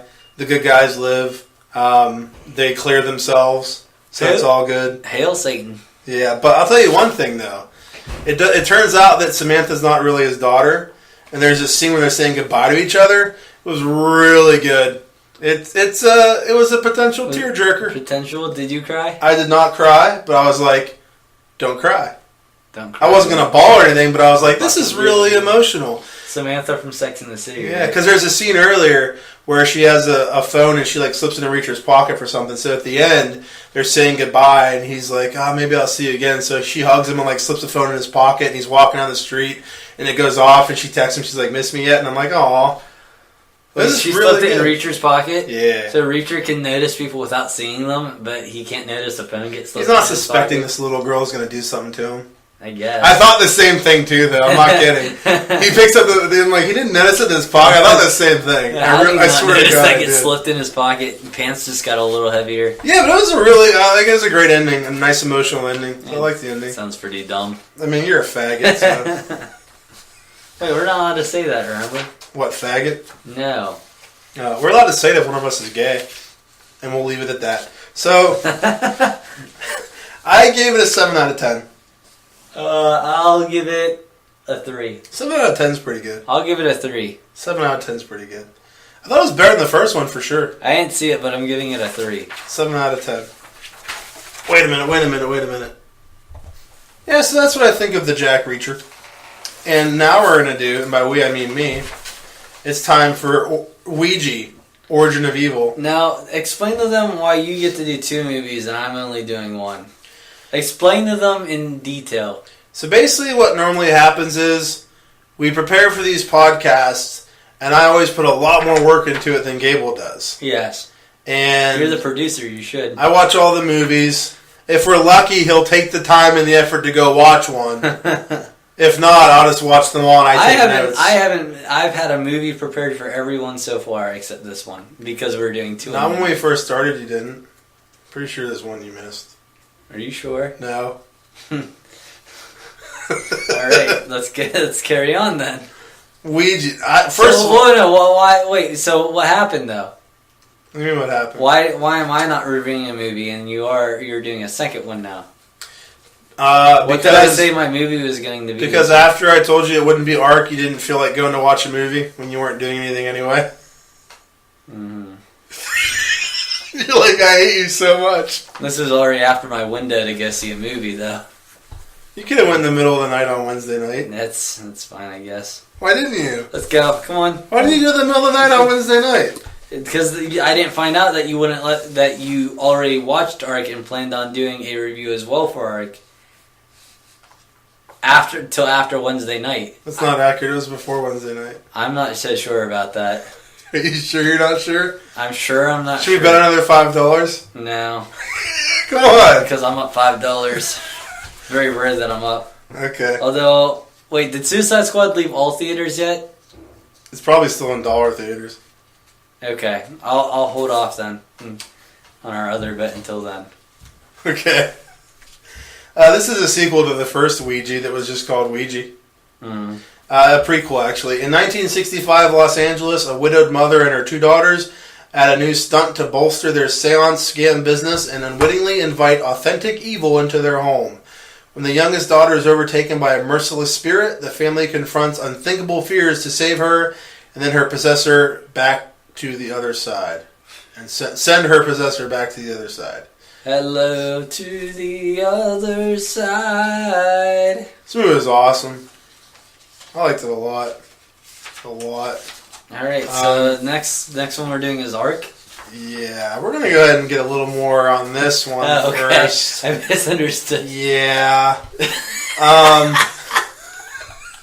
It's funny because after I watched Jack Reacher and thought I should have watched the first one, I'm ending this movie, I'm like, why didn't I fucking watch the first one of this again too? I don't remember anything about the first Ouija. So I was kind of upset I didn't watch that. Are you done? I yawned. I only vaguely remember the first one. I like the first one too. I definitely like the first one. That's not what I said. I don't care. But you said 2. As in I like this one, so I like the first one too. Okay. And Dave wins again. Whatever. You made it sound like the other one, but whatever. See, one thing, right off the bat, the thing about this movie is awesome. The Universal logo at the very beginning is the fucking old Universal logo from old movies from the 50s and 60s. Oh, that's really cool. Yeah, I love little shit like cool, that. A cool tone to it and everything. Yeah, and then when they show the title, I don't know if you remember really old movies, but they'll have the title and underneath it some small credits on a copyright in a year. Mm-hmm. They did that too, like they did with old movies, which is really cool. I love when they do stuff like that. Okay. So that was pretty awesome. Have you ever played the Ouija board? I played Yu-Gi-Oh, and that kind of sounds like Ouija. A little bit. I mean, it's not. Oh, really I played. What was it called? Luigi's Haunted Mansion or whatever. Yeah, that was fun. Yeah. So you never played an actual Ouija board? No. Would you? I've seen one set up in a store. Yeah. But I've never actually played with it. I mean, I played with it, but I've never played. I didn't do an actual what's it called, a seance or whatever. No, you just play the game. Well, there's a game. Ouija board is a game. Roll a dice. No, you there's rules and you ask it questions and stuff. So wait, explain to me how a Ouija board works then. Okay, basically what you do is you take however many people are playing, you take the piece and you move it in 3 circles, you say some bullshit, and then you just ask it questions. You just ask it and it answers questions for you. First rule is that you can never play alone. The second rule, if you buy the game, it says this in the game, the rules. It says never play alone, never play in a graveyard, and always say goodbye. Those are the rules you're supposed to follow when you play it. Wait, always say goodbye at the end? Yes. Those are creepy rules, okay. I know. Now, so would you ever play it? To see what happens, yeah. So if I was like, let's play a Ouija board, you'd be like, okay, I'm we're really gay. This is something kids do with chicks when they want to fuck them. Yeah. So, but we would play together, and you would play. See, here's the thing. I feel like if you and I played Ouija board, I know you're honest, it would be the most boring game of all time because we would sit there and it wouldn't move. Wait, so the whole point is just to fuck with the other person? The whole point is that the spirits are supposed to move it. So you move it in a circle 3 times and then nothing happens. And then you sit there and you ask it questions and the spirits are supposed to make it answer. So, but the thing is, someone's got to be fucking lying and bullshitting, or else it's just going to sit there. Which makes you wonder. I wonder why the first rule is never play alone, because you'll know the game's fucking bullshit because you're not going to cheat yourself. I want to play in a graveyard. Okay, let's not get crazy. I feel like that's the only way to do it then. But what if real spirits come? Well, we say goodbye. But then what if they're like, I don't care, we're going to kill you now? Well, you broke rule 2, so rule 3 no longer applies. It's irrelevant. It's in the contract. You're fucked. You do have to sign it, too. As if every ghost is a fucking lawyer. You do have to sign it. But hey, back to this movie. They did a good job with making it a period film. It really seemed like it was a movie from the 60s. With like the whole feel of it and everything, which was really cool. The only difference is the acting wasn't really shitty like everything was back then, pretty much. Yeah. Okay, so, holy fuck. There's a scene where the older daughter, Lena, is laying in bed and the blanket keeps getting pulled off of her. Is it hot? She's like 15. Oh, you should. So you'd have thought it was really hot. You should have led with that. The blanket keeps getting pulled off of her. And then so she gets up and she thinks it's her sister, so she goes to the foot of the bed and sees the blanket and no one there. And as she's going back to sit in the bed, the camera's following her, and there's this like fucking like demon with like claws and these glowing orange eyes just standing in the doorway completely still. So fucking freaky and scary. It fucking freaked the shit out of me. So well done. He's just like standing there not moving like in her doorway. I'm like, that's fucking freaky as shit. It was really cool. And it looked good and everything. It looked really good. Dude, this is me who watches horror movies. I was like, that's scary. It was really cool. Oh, cool. This is one of the reasons based off what you just said, I'm going to go watch it specifically for that scene. Dude, this is one of the reasons I love this movie so much, because it was a scary movie, and it's hard for me to watch a movie. It's not like I was sitting there the whole time like fucking scared, but there were parts where I'm like, that's fucking freaky. That's cool. I like how cool it's creepy. Like, yeah. So that was really fucking cool. And not too far into the movie, the younger sister Doris is already. I'm not doing that. Doesn't matter. Another cool scene that's creepy. So Doris keeps complaining that the youngest daughter that something's hurting the back of her neck. Westworld. It is Westworld. Like she got cramped from watching 4 episodes in a row in 1965. So she keeps complaining. She's like, my neck hurts so much, and her sister like gives her a Tylenol, and she keeps grabbing the back of her neck. She's like, it hurts. It just hurts. It hurts. So she goes downstairs and she gets on the Ouija board and she asks her dead dad, why does my neck hurt? My neck hurts so much. So then she picks up. That's her question. She's like, fucking dude. This is after she's been talking to him a bunch of times. She's communicating with her dad through the Ouija board a lot already. Did he say LOL? He did. Do they use like acronyms like that? Yeah. Well, they have to abbreviate because they're answering on a Ouija board. That's true. Yeah. Are there emojis? No. That's a shame. Yeah.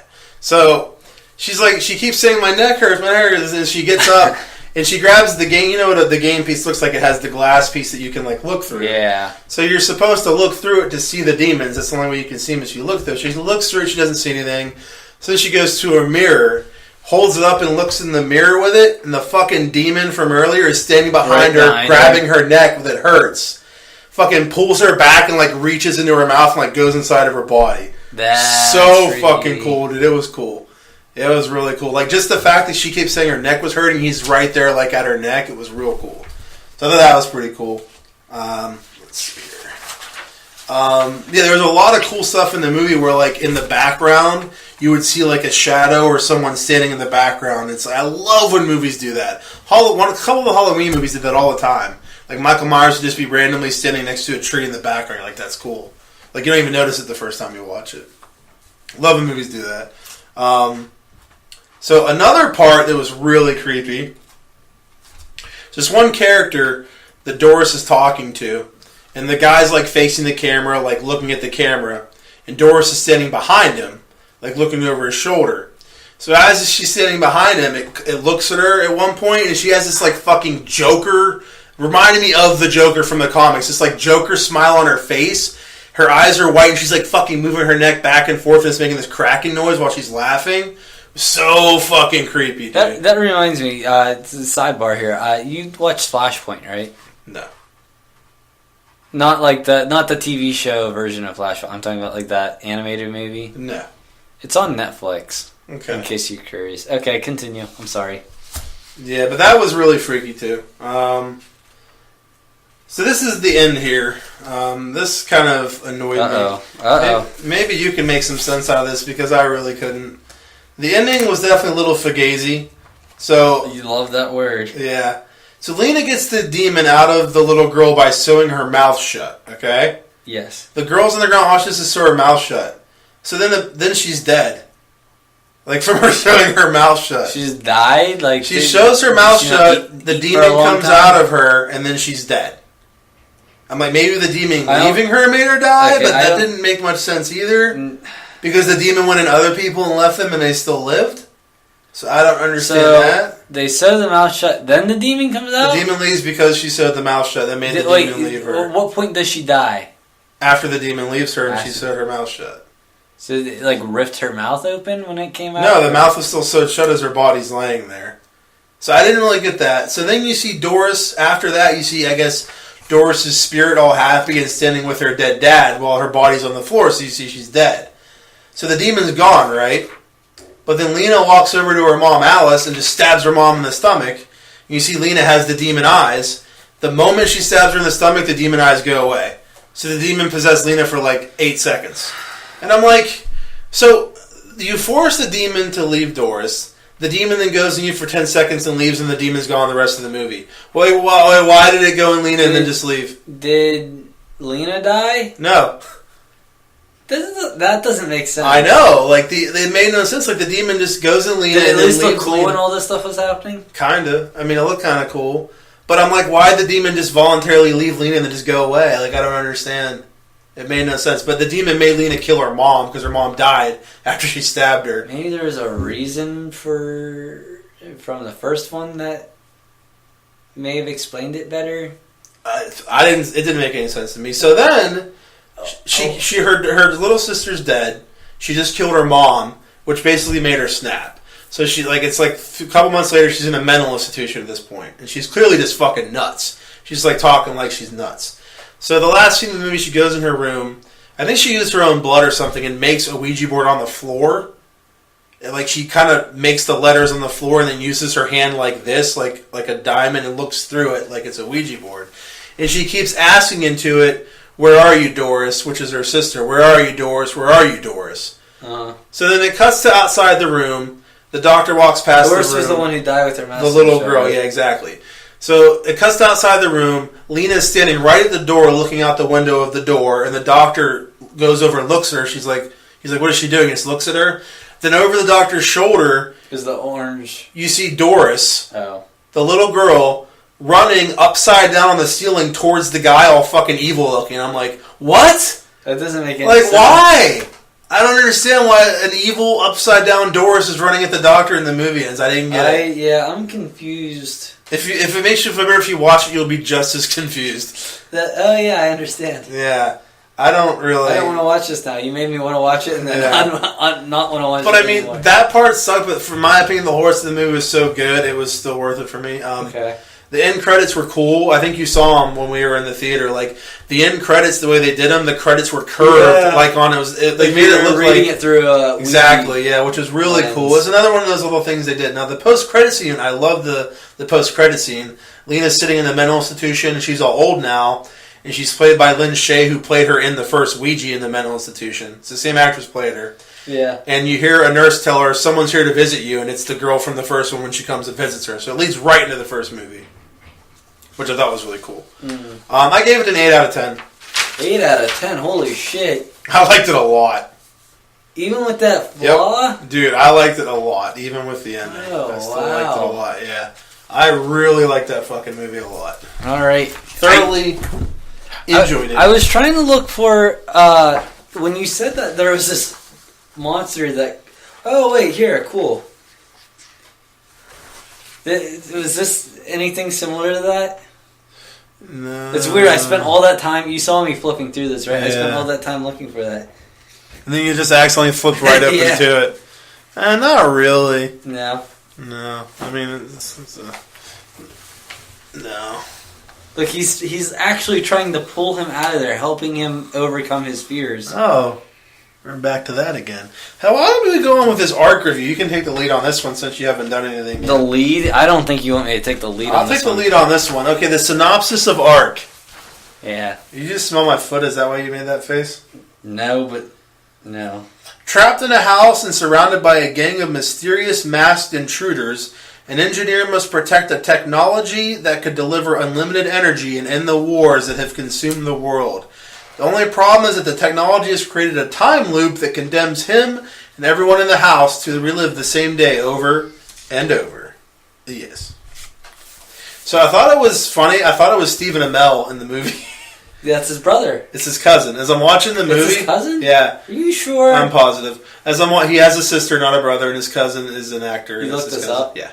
So I'm watching the movie, the whole movie, I'm like, this looks like fucking Stephen Amell, and in the credits it's like Robbie Amell. I'm like, oh, well, clearly he's related to Stephen Amell then. You looked it up? You still don't believe me. He has a sister who's also an actress, and I he has swear a cousin somebody named told Robbie. me that it was his brother It's not his brother. They look so identical, that's hard to believe that it's not. I liked how it started off right in a loop and it reset really fast, it was a cool one opening. of my first notes is they really jumped right into it. Like, they didn't waste any time getting to the point of this movie. Yeah, I like that. Do you think Groundhog Day was the first movie that ever did this, or show that ever used this plot? I can't think of anything I saw before Groundhog Day that used this, plot. Which is weird that this sci-fi-ish plot was done in a fucking Bill Murray comedy. First time I can think of. I'm trying to... there was something else that did this. Wasn't there? I think there's been a few things, but... I mean, there was an X-Files episode that did this. No, that's not what I'm thinking of. What do you got? Yeah, whenever he... the first time... Or maybe it was the second time that the day looped. The first time he falls down the steps. It would have been... No, it looped, not the first... I guess the third time it looped then. I still would not have been that convinced so soon that the day was going to loop. Because by the time you get to the third time the day started, he's really sure that if he dies, he's getting back up again. Yeah. I would not have risked that. That's a big fucking gamble. That's a very good point. I mean, not that it would be a flaw. Not that that's a. But he didn't die on purpose, though, did he? I don't think. But he just seemed not very caring of his death. At first, you remember the part in the basement when he tells her to put the cyanide in the vent, and she doesn't do it, and they catch her. Yes. When that first happened, I'm like, what a fucking twat! I got so mad. I'm like, how stupid! I know. And then you find out she was in on it with him. And then I was like, wow, what a fucking bitch! Yeah. Dude, I didn't see that plot twist coming. I don't even know what I would have done. If I was in that scenario, if I would have found out that she was plotting against me the whole fucking time, whenever that first started, did it seem like they were in a long relationship together? Yeah. I guess they were, weren't they? They were together. They were before that they got captured. He didn't get captured. Well, I thought he escaped or something. I thought he... Oh, maybe he got... He got away, but she didn't. She got caught. That whole thing with her getting caught, I just didn't really understand what the whole battle was about. Did you? No. That wasn't explained very well for me, because I guess there's two... I don't even know what they are, governments or something? I don't know. They don't really go into it. No, they don't just really say the explain names that of very them well.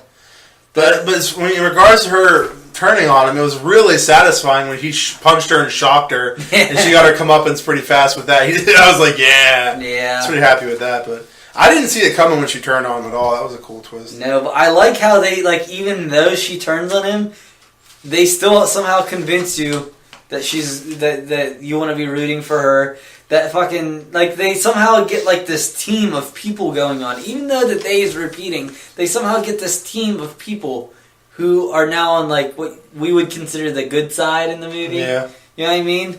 It just started with him. Then her. Then the ex-boyfriend, or the new boyfriend, I mean. Yeah.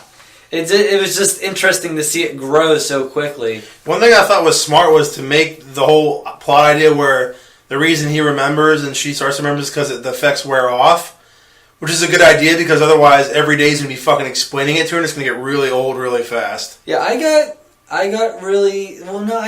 still got really confused about something about the distance of who's remembering soonest or something. Like how far you were from the reactor. The further away you are, the faster the effects wear off. Mm-hmm. Okay.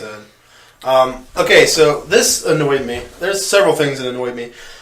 At first, they make it seem like the loop resets when he dies. When you're first watching the movie, every time it resets, it's because he dies, okay? Later, they say it resets every 3 hours, 14 minutes, and 15 seconds. I'm like, what? I thought it resets when he dies. What are they talking about? Weird. Yeah, and then he asks her, so what happened after I died? And I'm like, Okay, so I guess it doesn't reset when he dies, and it resets after so long. I thought they explained that really poorly. No, I actually didn't have that big of an issue because whenever he's standing on the computer, you're looking at these time frames on the computer, and it's like 6:11 a.m. to 9 whatever, and he kind of explained it then. I don't know, maybe if I picked up on it better. Well, I think that was after they were just talking about it, though. I don't know, because I remember the quote you're talking about, but like at that point I remember knowing about it already. Really? Yeah, I felt like I knew about it already. Yeah, I don't know. I just thought that I thought they hammered it in so much that it resets when he dies. I was just like, I do agree with you. They did kind of strongly. Maybe you were more open to the explanation. I was so like focused on the fact that it's resetting when he's dying. I didn't notice as much. I could be. Yeah, I don't know. That very well could be. What about the guy who was the torturer? Her torturer. You know what I'm talking about? That's way later. How about the? Well, okay. You start then, because I don't have anything in between that. Oh boy, here we go. Did you notice the shot in the kitchen when the three of them are eating apples and you see Renton walk past the room in the background? That was really cool. Renton, the main guy, Robbie Amell's character, Renton. Explain the shot again. So there were several times where the three bad guys, after they get tied up, they go in the kitchen. They're eating apples. The first time, they both walk past and sneak. No, they walk past and sneak past them. The second time, he saw it before, so he walks past even easier when they both walk past. Way later, they're sitting in there eating, and they're just eating apples, and in the background, you see Renton just nonchalantly walk past them to go downstairs. I didn't even notice I rewound it, too, because I was like, wait, was that him? And he just walked past. Yeah, and I was like, that was fucking cool. You just saw him walk past, just nonchalant, because you knew they wouldn't see, because he's done it a few times already. Like that was really cool. So you didn't see that? Maybe it just looked too natural to me, and it looked really cool. Didn't notice it. One thing I thought was weird was how she seemed really attached to Grimm and cared about him, and then he died, and she just didn't even give a fuck all of a sudden. And then when she finds out he's alive, she remembered she gave a fuck, and she's like, "Oh wait, go help him." Like he died, and she's like, "Man," and just moves on. Yeah, that was really dumb. Their relationship seemed like I didn't know how to feel about who I wanted. If I wanted him to end up with her, or if I wanted her to die throughout the movie. It was really weird. She kept like crossing the line like back and forth. Yeah. Like oh, I'm gonna help Robbie Amell, and then I'm not, and now I am. We call him Renton. I don't care. I don't think Robbie Amell would be happy if you came up to him and called him Robbie Amell. Firestorm. Yeah, that's not nice. Call him Firestorm. One thing I thought was dumb was the fact that you don't see what happens in the loop after he dies. He dies. There's another 3. I would have been interested to see. Yeah, like dude, time's still going on and stuff's happening. Like, what if someone shuts off the arc reactor? Dude, what if someone destroys it? I know I'm jumping ahead, but like, what if someone's fucking Renton's butt and he didn't even know about it because he's just laying there dead? A dead body. Fucking. Yeah. What if like she's fucking riding some guy's dick on top of his corpse? There's all these things that could be happening. You have no idea because they just instantly cut away to when he wakes up. Yeah. I thought that was really weird. What if she like got bukkakied? I don't know. All these things could be happening. Dude, what if they do the movie again, but from someone else's point of view? That'd be interesting. It's kind of boring because you know the outcome. But what if the outcome is different because what happens with them is different later on? I don't know. The part where Sonny's the body laying on the ground, did you know that was going to happen? Because I instantly knew that was going to happen whenever they showed the body. Which one was Sonny? I don't know. Sonny's the main bad guy. With the beard. The main merc. No. I don't know. You know what I'm talking about? No. Okay, there's a scene where Sonny shoots someone and kills him, and you don't know where he is. And it turns out he was the body and pretended to be the dead body and got up and then like... Oh, yeah. Okay. Did you know? Like, I called that as soon as I saw the body laying there when they walked in. I did not. Because I thought of Saw. That happened in Saw. I instantly thought of that, yeah. Didn't that happen in Purge, too? Purge 3, I mean, but Purge 3 as well. I don't remember. There's like some guy who's just laying there, leaning against the wall, and they're like, "Oh, look at all these dead people," and then he gets up. Yeah, I don't remember that. What did I say? Purge, right? I said Purge. Okay. Dude, all three of those kind of blend together to me now. Yeah. Oh well. I did like that Sonny stopped Cousin from dying, and he ended up being on Sonny's side. I didn't see that coming. Whenever because Sonny will walk up to the reactor and get electrocuted and die, and then one time he just stopped him from going up and dying, and it turned out he was in on it with him. Did you watch the movie? Yeah, I did. I don't know who Sonny is. Sonny's the main bad guy. The one that they kept calling Sonny in the movie, and they kept saying Sonny. I'm awful with character names. Yeah, Sonny was the main bad guy. Okay. Cousin was the guy that got electrocuted in the beginning and kept getting electrocuted and died. Oh, and he stopped him. Yeah, the one that was torturing her. It turned out to be the guy who was torturing her. Yeah. And then the one loop, he just stopped him from getting electrocuted, and then it turned out he was in on it with Sonny. Oh, and they were all standing in the room like, oh, you saved my life, man. Yeah, and then it turned out that he was one of the bad guys with Sonny. They were both bad guys, it turned out. I thought they were all bad guys the whole time. No. Because they came in his room. I thought the only good people... All of them were supposed to be working for this rebel organization. Sonny was working for the other bad organization. Oh, you're talking about before the flop. I'm like, in my mind, there's the good guys, which at the start of the movie is Robbie Amell and his girlfriend. Yeah. Then there's the bad guys, who are the ones who are breaking into the apartment. And then there's the even worse bad guys. So in your... It sounds... I don't know. You don't really find out... You find out they're not really bad guys as soon as she says that they're just trying to get their money to fund her fucking organization to stop the evil corporation. Well, it sounds like they're also an evil corporation because... No, they make it sound like they're trying to stop the war. They're trying to stop these guys that are like taking over everything. And they're like... They basically make them sound like the rebels from Star Wars. I'm Team Ruggis. I don't know what you're talking about. What's his name? Robert? You're Team Robert. Team Robbie Amell. I'm Team Taylor Lautner. Team Robbie Amell. Yeah, did you pay attention to the movie when you watched it? I did, and I liked it. You don't know what happened though. So you're talking about these like stupid details that like I don't know. I don't remember them. But why are these stupid details? Because you don't remember them? Because nice. Yeah. They're stupid details because you don't remember them. That's a defense mechanism right there. I don't even know what we're talking about anymore. Boy. Alright, so what was your fucking thing with the guy with the torture? I thought it was stupid that the fucking torture... Like, it was really silly that it was Christmas music. Like, all he did was make her listen to Christmas music 24/7, right? Well, it is awful. Yeah, I mean, I guess... I mean, I'm assuming he made her listen to her while he tortured her. That's why she had all the scars on her back. Oh, yeah. I think it was just playing in the background. Yeah, I don't think that was the torture. I'm getting tired now. I don't think that was the torture, Gable. I think the cutting her and actually physically harming her was I don't want to do this for you anymore. I don't want to do it anymore. You should have paid attention to the movie. I'm tired. I'm sorry. I'm trying. Alright. I'm trying, but you should try harder now. But you're clearly telling me things, and I'm like, I have no idea what you're talking about. And I'm like, I feel awake, but like, I don't remember them. But remember when she had scars all over her back? No. And she took off her shirt and was like, hey, look at all these things that happened to me. They tortured me and hurt me a lot. Like, look, I haven't been up to nothing. And yeah. Okay. Yeah, I thought they made it pretty obvious that she was physically tortured, Gable. I don't know. Whenever they talked about the Christmas music, I didn't see scars. I just remember noting, oh, that Christmas music sounds stupid. So did you have this on in the background while you were doing something else? Laundry. Yeah. See, so you didn't pay attention to the movie. See, you're a liar. I did, but I didn't. You're such a liar. I did, but I didn't. Okay, here's the thing that pissed me off. I watched off. the entire movie, but I guess there were a few parts where I wasn't looking at the screen and I was more listening than I was paying attention. Just a few. So far, everything I've talked about. That's not true. Now, here's the thing that you're also not going to notice that pissed me off, because this was a detail. You probably didn't catch this. This made me really mad. Okay?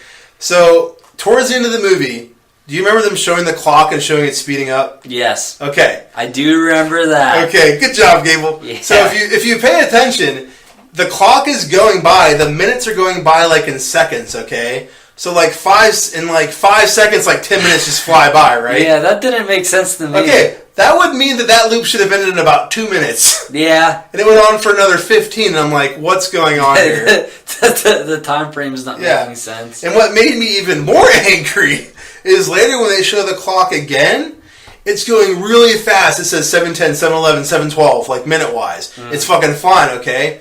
10 minutes go by, they show the clock again, it's 8:24, 8:25, I'm like... The time's not making sense. This doesn't make any sense, dude. That 30 seconds should have passed in between those two times, and it's been like 10 minutes.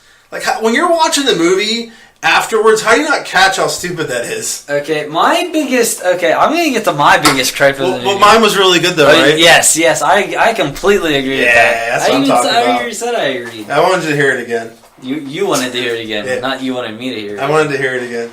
I wanted you to hear yourself say it again, too. So, whenever she questions, whenever they're looking at the logs, and they've looked at the logs multiple times for this thing, right? Yeah. And they're down to, number 8 or something? Yeah. Towards the end of the movie? Yeah. And they've already looked at it a few times.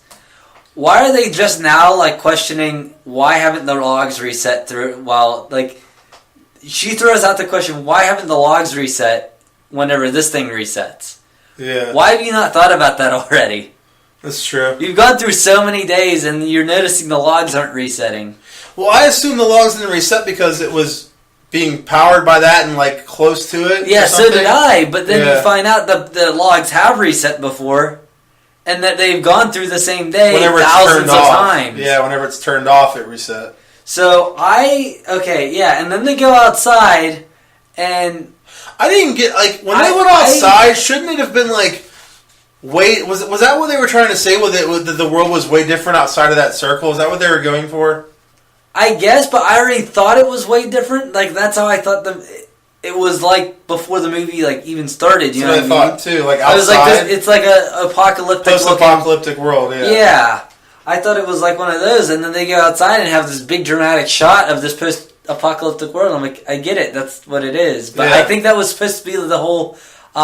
It's been way longer out there than in here. I thought it was supposed to be the whole Planet of the Apes shot where it's supposed to be this big dramatic overlook of all this time that's passed, and you're like, holy shit. But I'm like, yeah, I get it. That was really poorly done. Yeah. They should have made it really obvious that a lot more time passed outside that bubble than they did, because it didn't look... That's what I'm saying. It wasn't impactful at all. Yeah, it wasn't impactful at all. I agree with that. Maybe show what the outside looks like at the beginning of the movie, so I have something to compare it to. Yeah. Because like I said, the way they implied it is that everything outside already looked like shit. So if you show me that it looked like shit outside at the end of the movie as some sort of reveal, I mean, all right, well, that's what it looks like. Thank you for letting me know. Yeah, I agree with that. I definitely agree with that.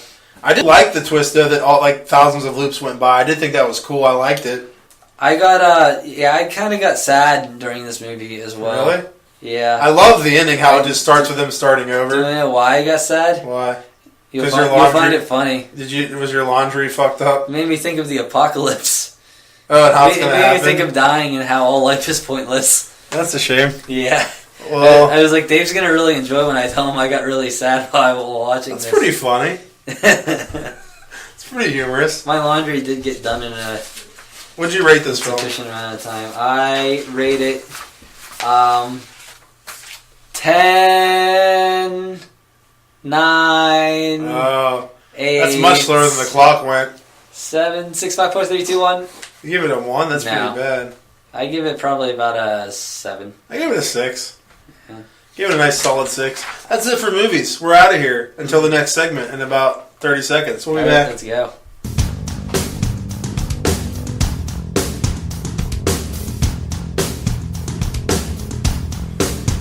What are you reading? We're recording. Come on, man. Oh. Are you ready? Have you prepared yourself emotionally and mentally and physically and buttholey? Are you buttholey prepared? Oh, dude, I forgot to do a list for this week. That's not surprising. You haven't fooled me. I know you suck. Wait, what is my... Oh, here it is. So, you ready for our top 5? Yeah. Here we go. What is it? What's the top 5? Oh, we're pausing for music. You're an idiot. Alright, we'll just leave that in there. Hopefully they can't hear it over the fucking music. Hey, this week's top 5 is top 5 Johnny Depp movies.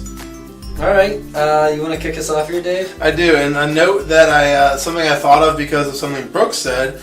He said in parentheses for this, he said he realized he isn't a Johnny Depp fan whenever he did this. I don't agree with that. I mean, he obviously, I can't disagree. I mean, if that's what he thinks, but what I realized was that I thought I liked more Johnny Depp movies than I do.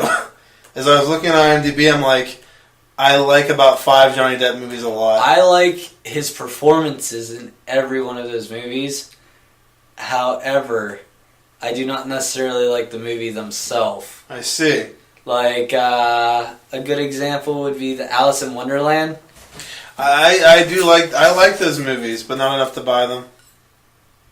What are you talking about, shelving them? I was just making a statement. Oh, you weren't rating. No. Okay. Number 5, all right, Dave, number go. 5 for me is Secret Window. I never even saw that. I love that movie. It's really good. Nutsy Secret Window. Yeah. He's a lot of movies. I was going through the IMDb page. There's a lot of movies I never even heard of. Yeah, he plays a writer, and then cool stuff happens, and it has the twist ending with some corn in his mouth or something. I don't know. It's a good flick.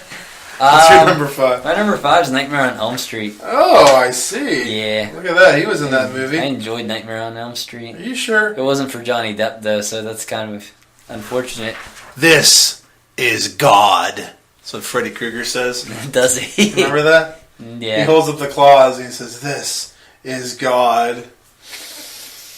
Yeah, New Nightmare was such a good movie. It smells her. I love New Nightmare a lot. New Nightmare is great. Ever tell you how I got pissed off because there's a song in the movie I can't find anywhere? No. It's a score. It's like it's an instrumental song at the very end of the movie when it ends. It's the song they play as the movie ends and the credits start. It's not on the fucking score soundtrack, and it's not on the normal soundtrack either. It's nowhere to be found, and it pisses me off. I want that song. Maybe next time I watch New Nightmare, I might do some digging for you. Did you even look through the credits and everything? Yeah, dude, I got the score soundtrack that has the score on it, and it wasn't on there. That's weird. It pissed me off. That's really weird. Yeah, so my number 4 is Pirates of the Caribbean: Curse of the Black Pearl. I love that movie. We're supposed to talk about it first, huh? I love that movie. It's a good movie. Dude, the song for Pirates of the Caribbean is one of the greatest songs in the movie ever. Yeah, it is. Dun dun dun dun dun dun dun dun. We're getting sued now, and we are done. I personally could put it up there with like the Jurassic World theme and stuff, or like Star Wars, like the Imperial Death March or whatever. Is that? I mean, I don't think I don't think the Pirates of the Caribbean movies. I'm having troubles. Having some troubles here. You have problems. I don't think the Pirates of the Caribbean movies were scored by John Williams, but most of those classic like themes were John Williams. Yeah. Yeah, no, I can dig your number 4. I remember when I worked at GameStop, I played it on the TV that we were supposed to use to test games like over and over for like a week every day. I just kept playing the fucking movie because I loved it. There you go on. Dead Man's Chest. Oh, what's that? The Pirates of the Caribbean. Oh, it's a Pirates of the Caribbean movie. Yes, it is. I didn't know that because you didn't say that. That is the second one. Oh, it is? Yes. Cool. Yes, I don't remember the second. I don't remember the second one or the third one or the fourth one that well. It's okay. Yeah. Yeah, I mean, they were all good movies in my opinion. I know the names of the third one was At World's End. The fourth one was like the Touching the Mermaid or something. What was it called? The Stranger Tides. Yeah. And the new one's going to be called Dead Men Tell No Tales. Yeah, they don't because really they're dead. Excited. They're dead, so they can't. Really excited. My number 3 is Tusk. Tusk? Yeah, dude. He was amazing in that movie. Funny. He was so fucking funny in that movie. And I love the movie a lot. I like that movie better than Secret Window and Pirates of the Caribbean. I'm going to need to watch that movie again. You really need to watch that movie again. Not yawning. What's your number 3, kid? Fear and Loathing in Las Vegas. I don't think I've even seen that movie. You never saw that? No. That's a really fucking weird... Like, it's a strange movie. That's my warning going into that. These two guys are basically fucked up their entire trip in Las Vegas. Huh. They fucked up their trip? No, they were fucked up. Oh, they're fucked up. Dude, like, they have, like, a briefcase that's just filled with all sorts of different types of drugs and shit, and they're just... I don't know. I don't really... Yeah, I'm not going to go into too much detail, but it's an interesting movie. Oh. Very bizarre. Okay. Like, you see him, like, hallucinating. He walks through, like, a bar, and, like, every person in the bar, while he's tripping, is a lizard. And just, like, Johnny Depp's... his reactions, like, throughout the entire movie, while he's trying to stay cool and not freak out in public, are just really entertaining to watch. Right. This is based off a book, though. Apparently it's From what I hear, it's very different than the book. Right. My number 2. I'm sorry. You look mad. I'm waiting for your My number 2 is Nightmare on Elm Street. I said that already. Yeah, but it's a great movie, and I love movie. it. It's a great movie. It's not a good movie. It's a great movie. It's a good movie. It's a great movie. It's a great movie. We already spoke about it a little bit. I know. This is God. Oh, that's the first time you said that. Yeah. Nice. What's your number 2? My number 2, my phone turned off, so... That's a shame. There we go. Sweeney Todd. I thought it was alright. I really love Sweeney Todd. Really? Yeah. So the entire soundtrack, I'll put it on my phone sometimes whenever I'm laying down, taking a nap, and I'll just listen to it. It's really relaxing, and also the effects. Well, I guess not. The effects aren't super great, but I love how kind of overly bloody and overly gory it is. Yeah. Especially for a musical. All right. Do you know what I mean? Yeah. I did like it. You liked it. And I hate musicals. I know you told me there's only a few musicals that you'll even consider. After watching, I was like, it wasn't so bad. It was all right. So that's something definitely praise from me. What was the other music? Oh, Little Shop of Horrors. Yeah. Yeah. Was there another one, or was that it? That was it. Okay. All right, I'm going to give you a hint as to what my number 1 movie is. Are you ready? Wait, hold on. Okay, yeah, you right. the hint. I can take the hint. What's the score? What's next? Where's the fucking golf shoes? I'll give you a hint. When he says, where's the fucking golf shoes, he's in a bar with a bunch of people that look like lizards. I hate you. My number 1 movie is Fear and Loathing in Las Vegas. You act like you never saw it, and then you give me these impressions. Why? Yeah, were you convinced see it? Yeah, you should have seen. You should see these people here are listeners. That's what we call them, right? Listeners. Yes. Because they listen to it. They do. They should see my face as soon as Dave starts doing the impression, because he really sold that he never saw this before.